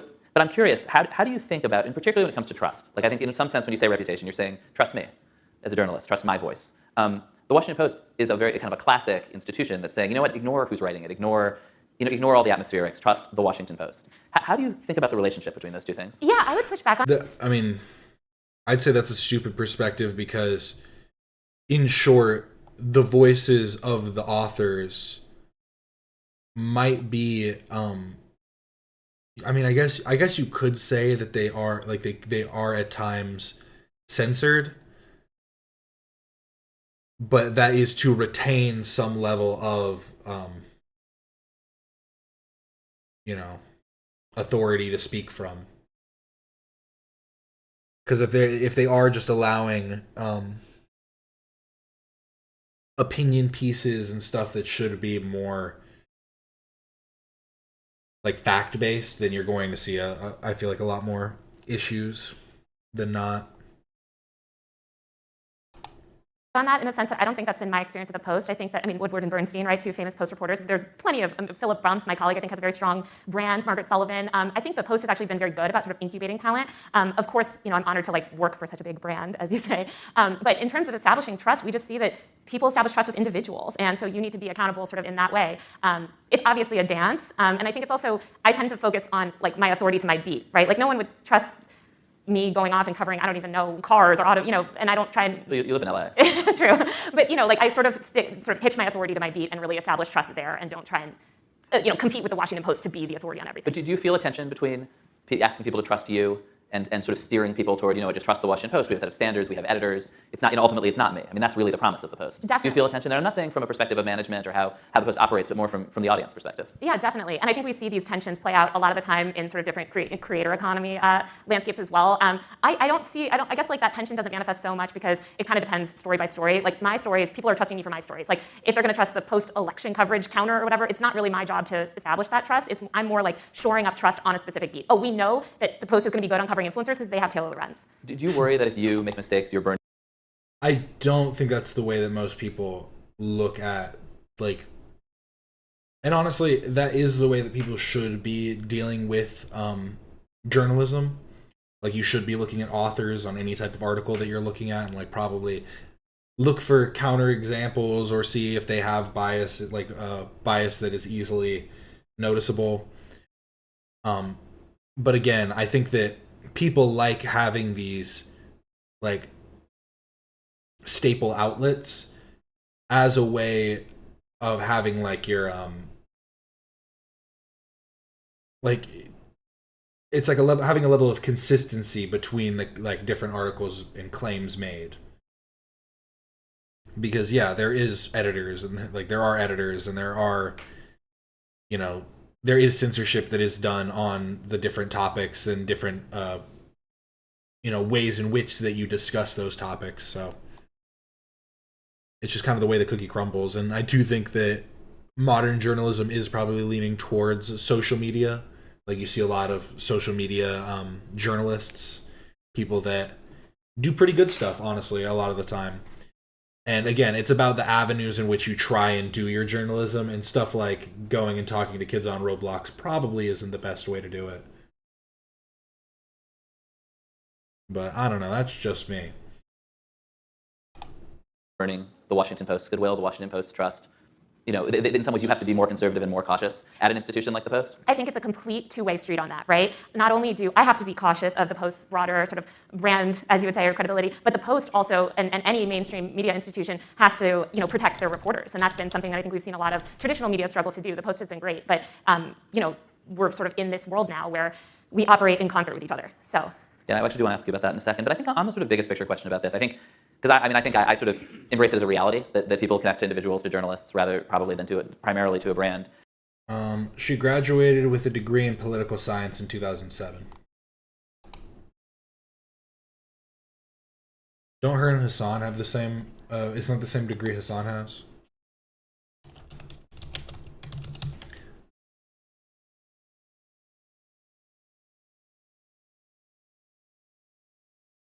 Yeah, political science and communications, because he got a dual degree. Yeah.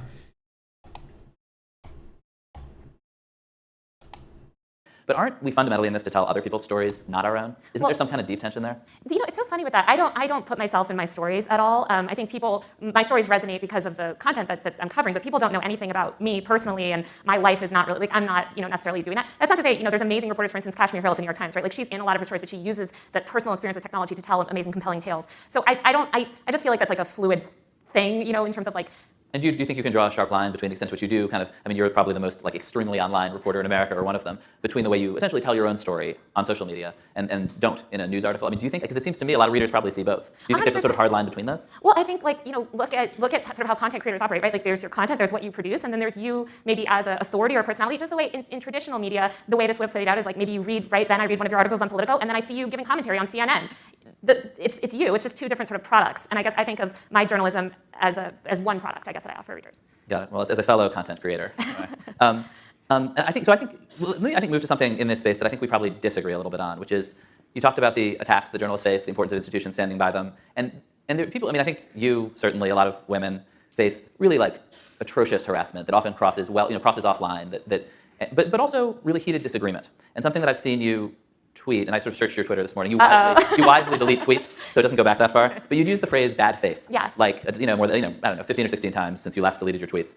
And I guess, how do you know who's in bad faith? Like, what's my faith? You're sort of looking into people's hearts and saying, this person who disagrees with me, they're not mad at me because I got something wrong. They're not mad at me because they think I'm too liberal. They're fundamentally in bad faith. And how do you say that? You can tell the difference between someone who disagrees with you and someone who's not operating in good faith. How? Just based on the nature of their question, right? Like, for instance, if they're coming to you in an honest capacity and saying like, hey, like, I noticed XYZ, you're like, oh, okay, I'll take your feedback, right? Or like, I hear this all the time. Every story I write, I hear lots of different perspectives, especially trend stories that I do.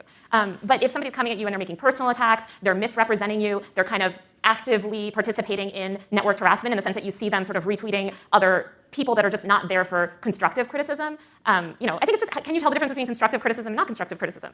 Well, you can make a guess, right? But I think a lot of these people might say, yeah, maybe I was really angry, maybe I said something obnoxious, but it's not because I'm in bad faith. Sure, I think, I think Ben is a liberal hack. That's why I did that. No, sure. And I think, just having those conversations, being open. I'm a huge blocker on Twitter. I just like, if someone's annoying me, I'm like, ugh, block. And sometimes people email me, oh, I didn't mean it like that, or whatever. And I'm like, oh my God, no worries, and sorry about the miscommunication. And let's hear it out. I think it's also so much of these types of sort of tensions come out on social media, and so you have to kind of think about the incentive structure there, and whether people are just there for the retweets and sort of to signal to their own crowd, or whether they're emailing you in private. I mean, I get hundreds of emails a week, and I try to respond to every single person that asks me a legitimate sort of question or has feedback on my stories. Like I said, especially trend stories. Those are the ones that people, Trend stories? Yeah, like, okay, boomer or something. People are like, oh, I think XYZ. Like, people want to share their feedback, and I love that because that gives me more story ideas. But to go back, I mean, I think the thing that bugs me about bad faith is that you are basically guessing what's in people's hearts, right? How Or in would their you heads. suggest knowing otherwise? Or like, I guess. I think you have to. I mean, how can you know? I think Like, how can you purport to know?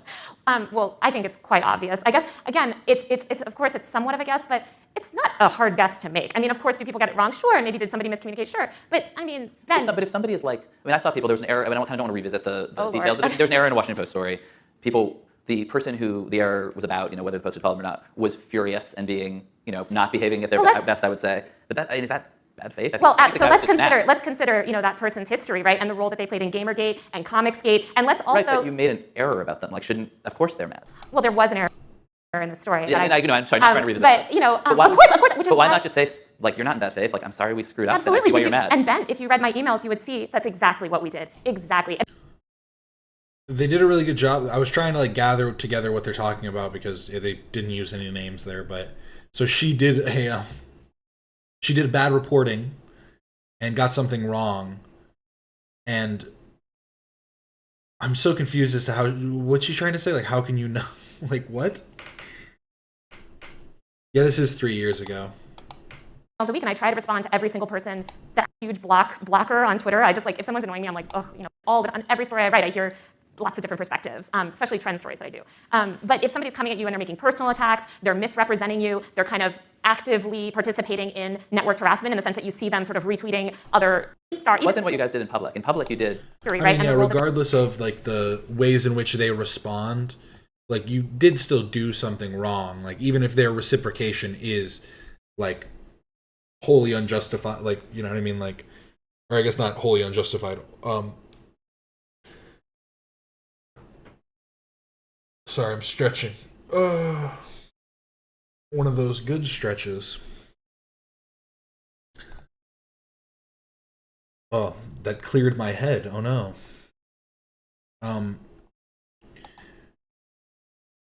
I literally forgot what I was saying. That stretch was too good. Let's say, but is that bad faith? Well, so let's consider that person's history, right, and the role that they played in Gamergate and Comicsgate, and let's also. Right, but you made an error about them. Shouldn't. So I'm confused. So it's bad faith, the critique that this person was making about you getting something wrong because of the ways in which they talked about it? Is that basically what she's saying? Let's look at their history with Gamergate, the ways that they talk about things. And because of that, that means that you're allowed to get information wrong about them? Of course they're mad. Well, there was an error in the story. Yeah, I'm sorry, not trying to revisit. But of course, but why not just say you're not in bad faith? I'm sorry we screwed up. Absolutely. That's why you're mad. And Ben, if you read my emails, you would see that's exactly what we did. Exactly. And because even Keemstar. It wasn't what you guys did in public. In public, you did the thing that I do think is also important in newsrooms too, which is just defend. But I wonder if there's some. I don't think so, Ben. There was a full 24 hours where I said, hey, how can I help you? Actually really responded. The only thing that I said about that was after, I had been doxxed and it was very clear that it was such bad faith. And look, did I anticipate that guy was not coming in good faith? Certainly. But I thought, oh my gosh, this was an obvious thing that I can correct right away. Let me reach out to him. And then when it became clear that he was doing these live streams and kind of, I don't want to relitigate it because I don't. Is he just another content creator? No, but I work with content creators for a living, and let me tell you, I deal with that kind of drama. I think people on Twitter are not used to it because that's what was so interesting to me about that. Those things 24/7. Somebody's making a reaction video about my stories, but that one was on Twitter, and that's the thing because media people are on Twitter only, as we know. Right. No, I know, and there's the crossover of TikTok culture and Twitter culture is but often a confusing thing. I do keep my email open, and there's many people that I would say, even people that have harassed me in the past. Okay, it is set for 1:30 today. I wanted to know if it was. Okay, I'm going to throw up the poll, I guess, but I don't think we're going live early, so. that have. But I guess just I'll let this go in a second. But I guess like the notion. I mean, you can say this guy's being horrible, that he's overreacting to this error. It's not just overreacting. That he's trying to get attention off it, that he's capitalizing on it in various ways, that he's trying to get clout.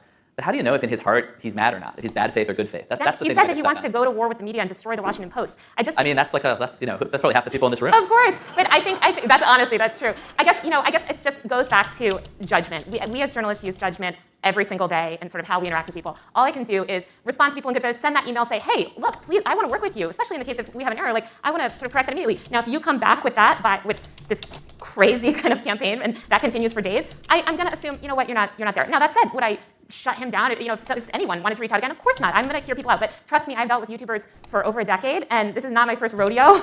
So I don't know. I guess it goes back to judgment. No, I understand that.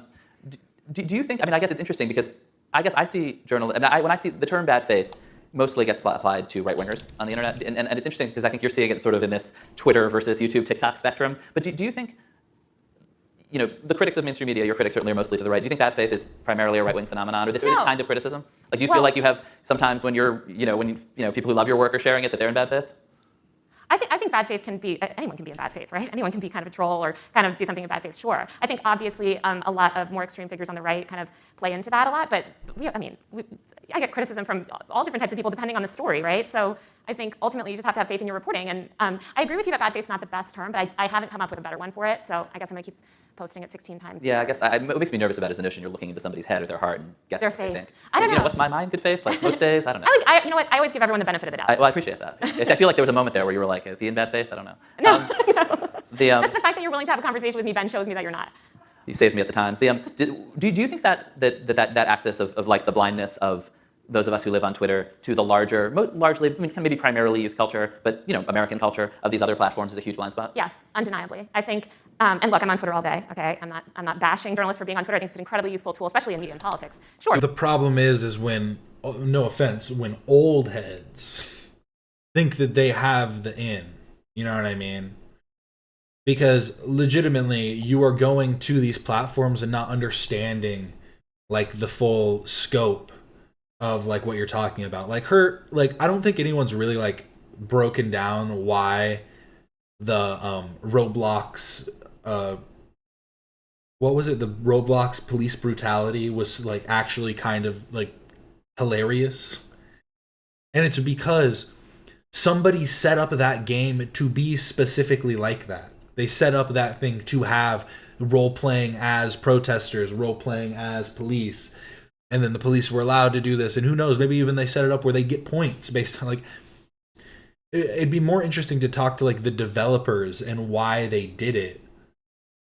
And stuff like that, right? Like why the developer decided to make this game, figure out like the purpose behind it, how they feel about all these people coming into the game, both on the side of the protesters and on the side of the police. Like what would they, like on the back end, does it seem like more police or more protesters? Like what is the youth demographic talking about?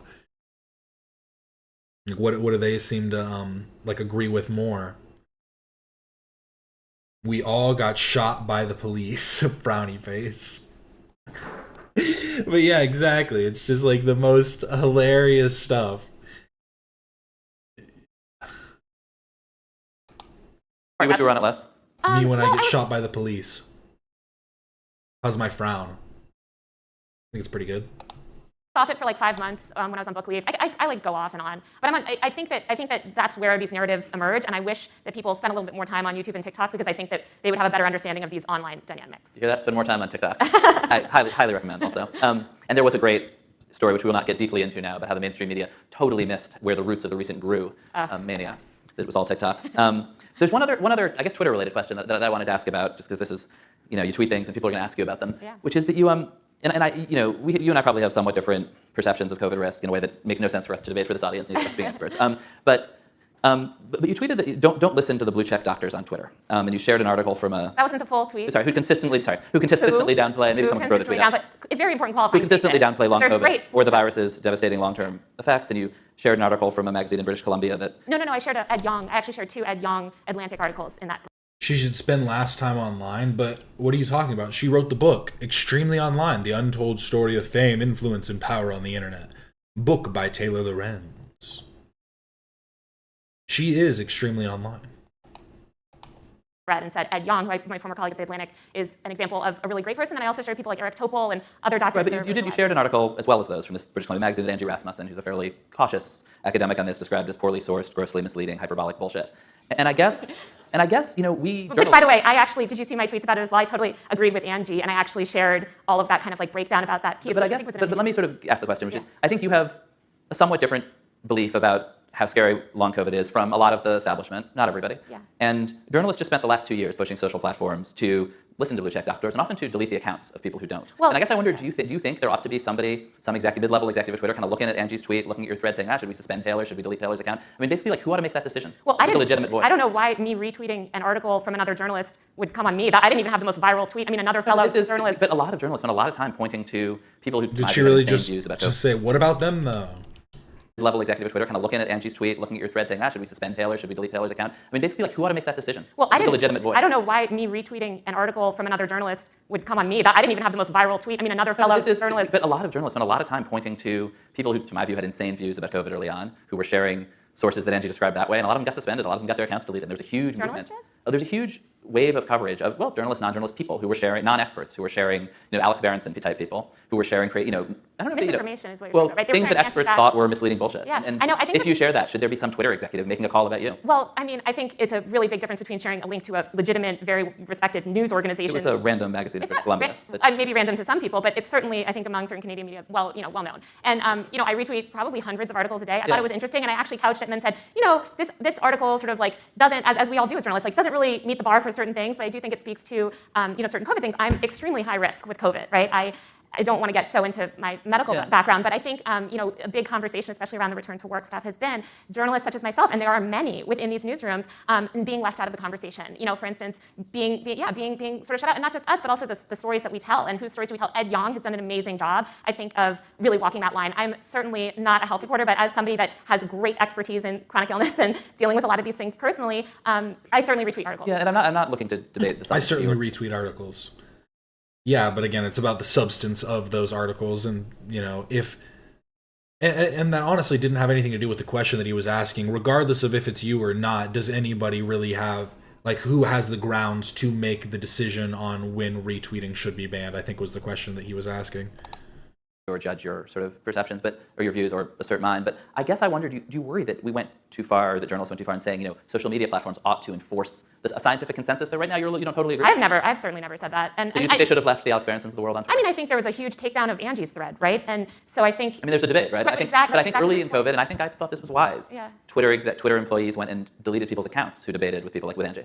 I don't work for Twitter. I have no knowledge of that. You and I are actually experts in Twitter. Well, I mean, look, I'll share links to a mainstream news article. Yeah. Sometimes I run things. A lot of my friends are health reporters. I talk to them all the time. Hey, what do you think? Actually, just a fellow health reporter who has expertise in certain things related to that article. And I said, oh, what do you think? And what do you think on this? Because they're covering that stuff all day. So I think, look, I retweet 100 news articles a day. But I will say, Ben, it's interesting that when I 100 a day is a little much. Can you even read 100 articles in a day? Because you'd read an article and you'd probably do a little bit more, like, deeper research into the article. Can you go through 100 in a day? Tweet things. Retweeting them like 100 in a day not only is like a waste of your time, but seems like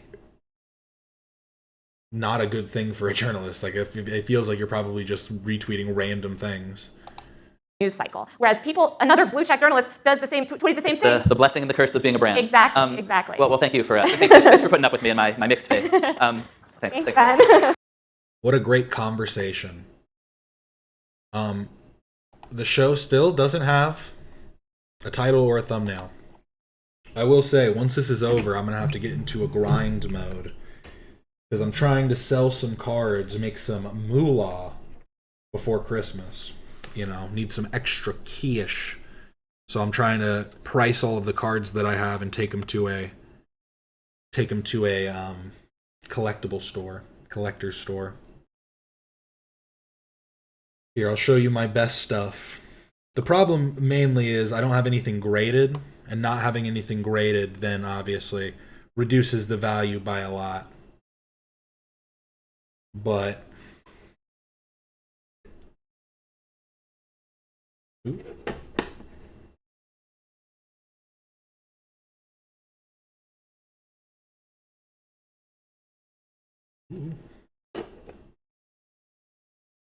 This is a Upper Deck SPX die cut of. Ooh, that's the one I wanted.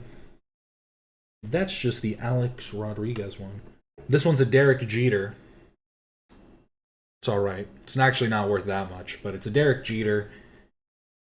And this one is the one that is worth a little bit more.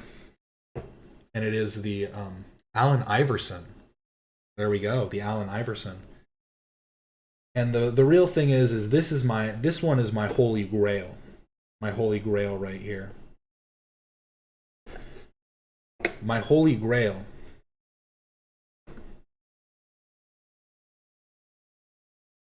Y'all, I just gave the Queen of Melrose a call. I can't believe she answered. I hope my views and sub count is good enough for her to come on my show. I hope so too. That would be a lot of fun. My big one. This could be worth a lot, but it's not graded, and that's the thing. And that's why I want to go talk to some shops, see what they're willing. Show us your Black Lotus. Nah, see, I'll get into my other cards. I actually don't have any Pokemon or Yu-Gi-Oh or like Digimon or anything, but what I do have is Garbage Pail Kids and Marvel cards. My Marvel cards are actually pretty. I've got a lot. But this is a Ricky Henderson card. For those of you that know, Ricky Henderson recently passed away. That one can be worth a lot of money. But I guess we'll have to wait and see. Because it could also not be worth a lot of money.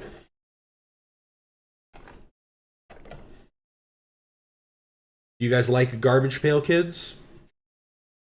Oh, I also have these. What y'all know about the Shark Tales cards? The Shark Tales cards?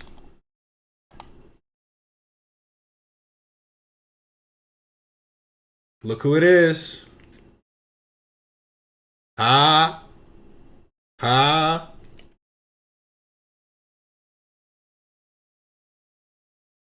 They're all types of, look at that. Look at that right there. I think that's all 12 of them.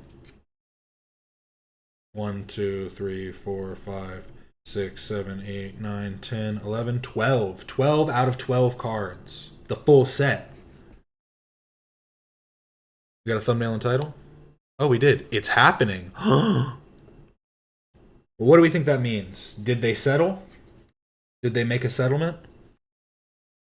It's definitely a possibility.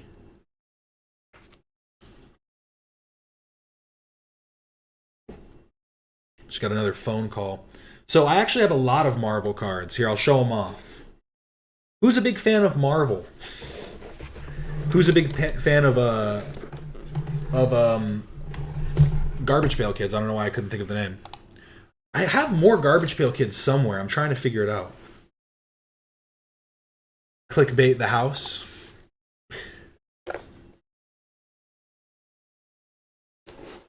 I want to go as a Garbage Pail Kid for next Halloween. Ooh, that'd be really cool if you can get like multiple people in on it too. If you can get like a group of people to do it with you, I think that'd be sick. Oh, what am I doing? So I have more Garbage Pail Kids somewhere. I need to find them. Either my dad has them or I put them away. But the Garbage Pail Kids I have at the moment include all of these, and then we'll get into the Marvel ones because the Garbage Pail ones will be quick. Mind Blown Sloan. There are a lot of the chrome cards. They're actually not worth that much. But in the back, I actually have some magnets. The magnets are cool. The green just gets completely thrown off. The Garbage Pail Kids are some of my favorite. This one is, what is this? 2014? 2014 Cross Country Coughing. It's a medal. Garbage Pail Kids medal. But here, let me show off some of my Marvel cards. So these are probably, I guess let me drop this for a sec. We're just going to go like this. We're showing some things off. There's a lot of green in these, that's why. We have a lot of Silver Age cards. Gonna focus. Silver Age. Characters like Craven. I still need to figure out all the pricing on these. What year are these? These are 98. These are 98s, but they're the Silver Age characters.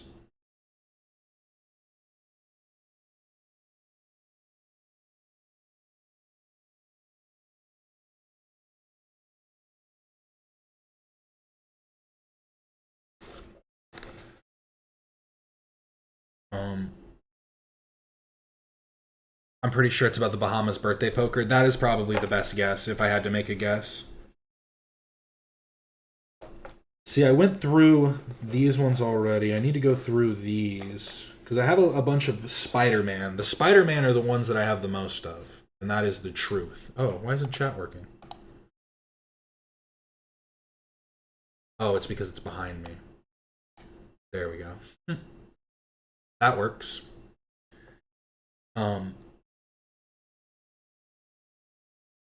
We got this one.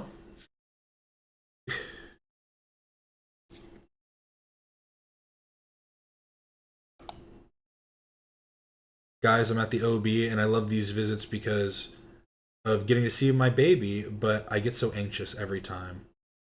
Well, I hope it's good.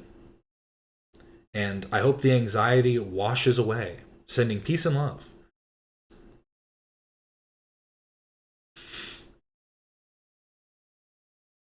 I think that's right. Harley is there. Olivia is back. He won all the lawsuits and Bahama all at once.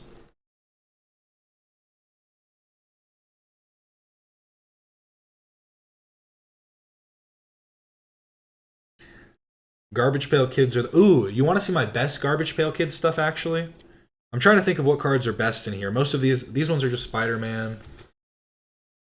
These ones are... I'm trying to think of what...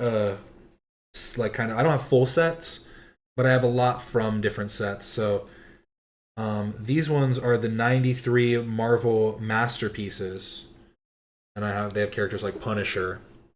The 93 Marvel Masterpieces. I think this one I have a Thanos. Oh, I think I set it aside. I don't know. I put it somewhere else because oh, there it is. Got the Thanos.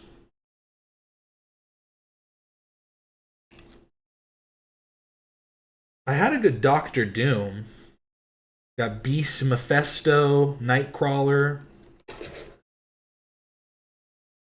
Beast and Nightcrawler. These ones are from the 94 Fleer Ultra series.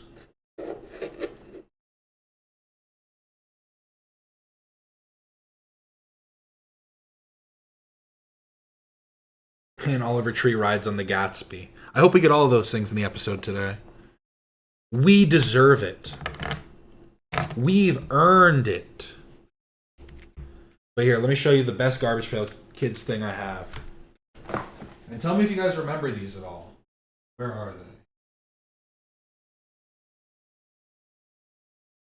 Oh, they're in here.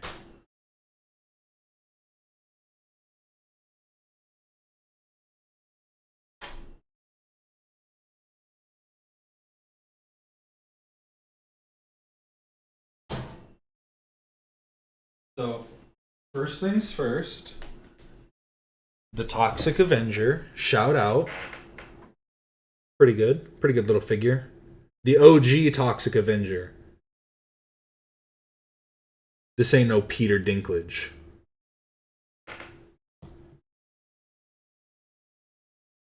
But what I have for Garbage Pail Kids is I have a garbage pail. There's a little lid. And inside, what I have collected are these little minifigures. They're little rubber minifigures. There's some pretty good ones in here. That was Atom Bomb, obviously. A barfing one. I don't know what the names of these ones are. I couldn't tell you.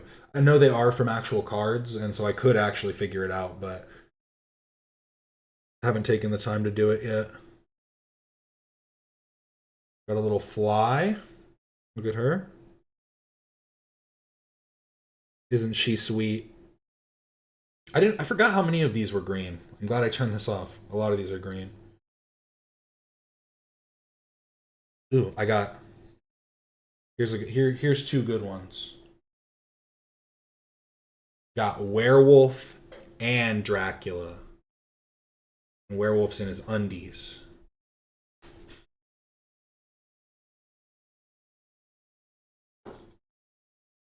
I think those are all the cool ones, I think.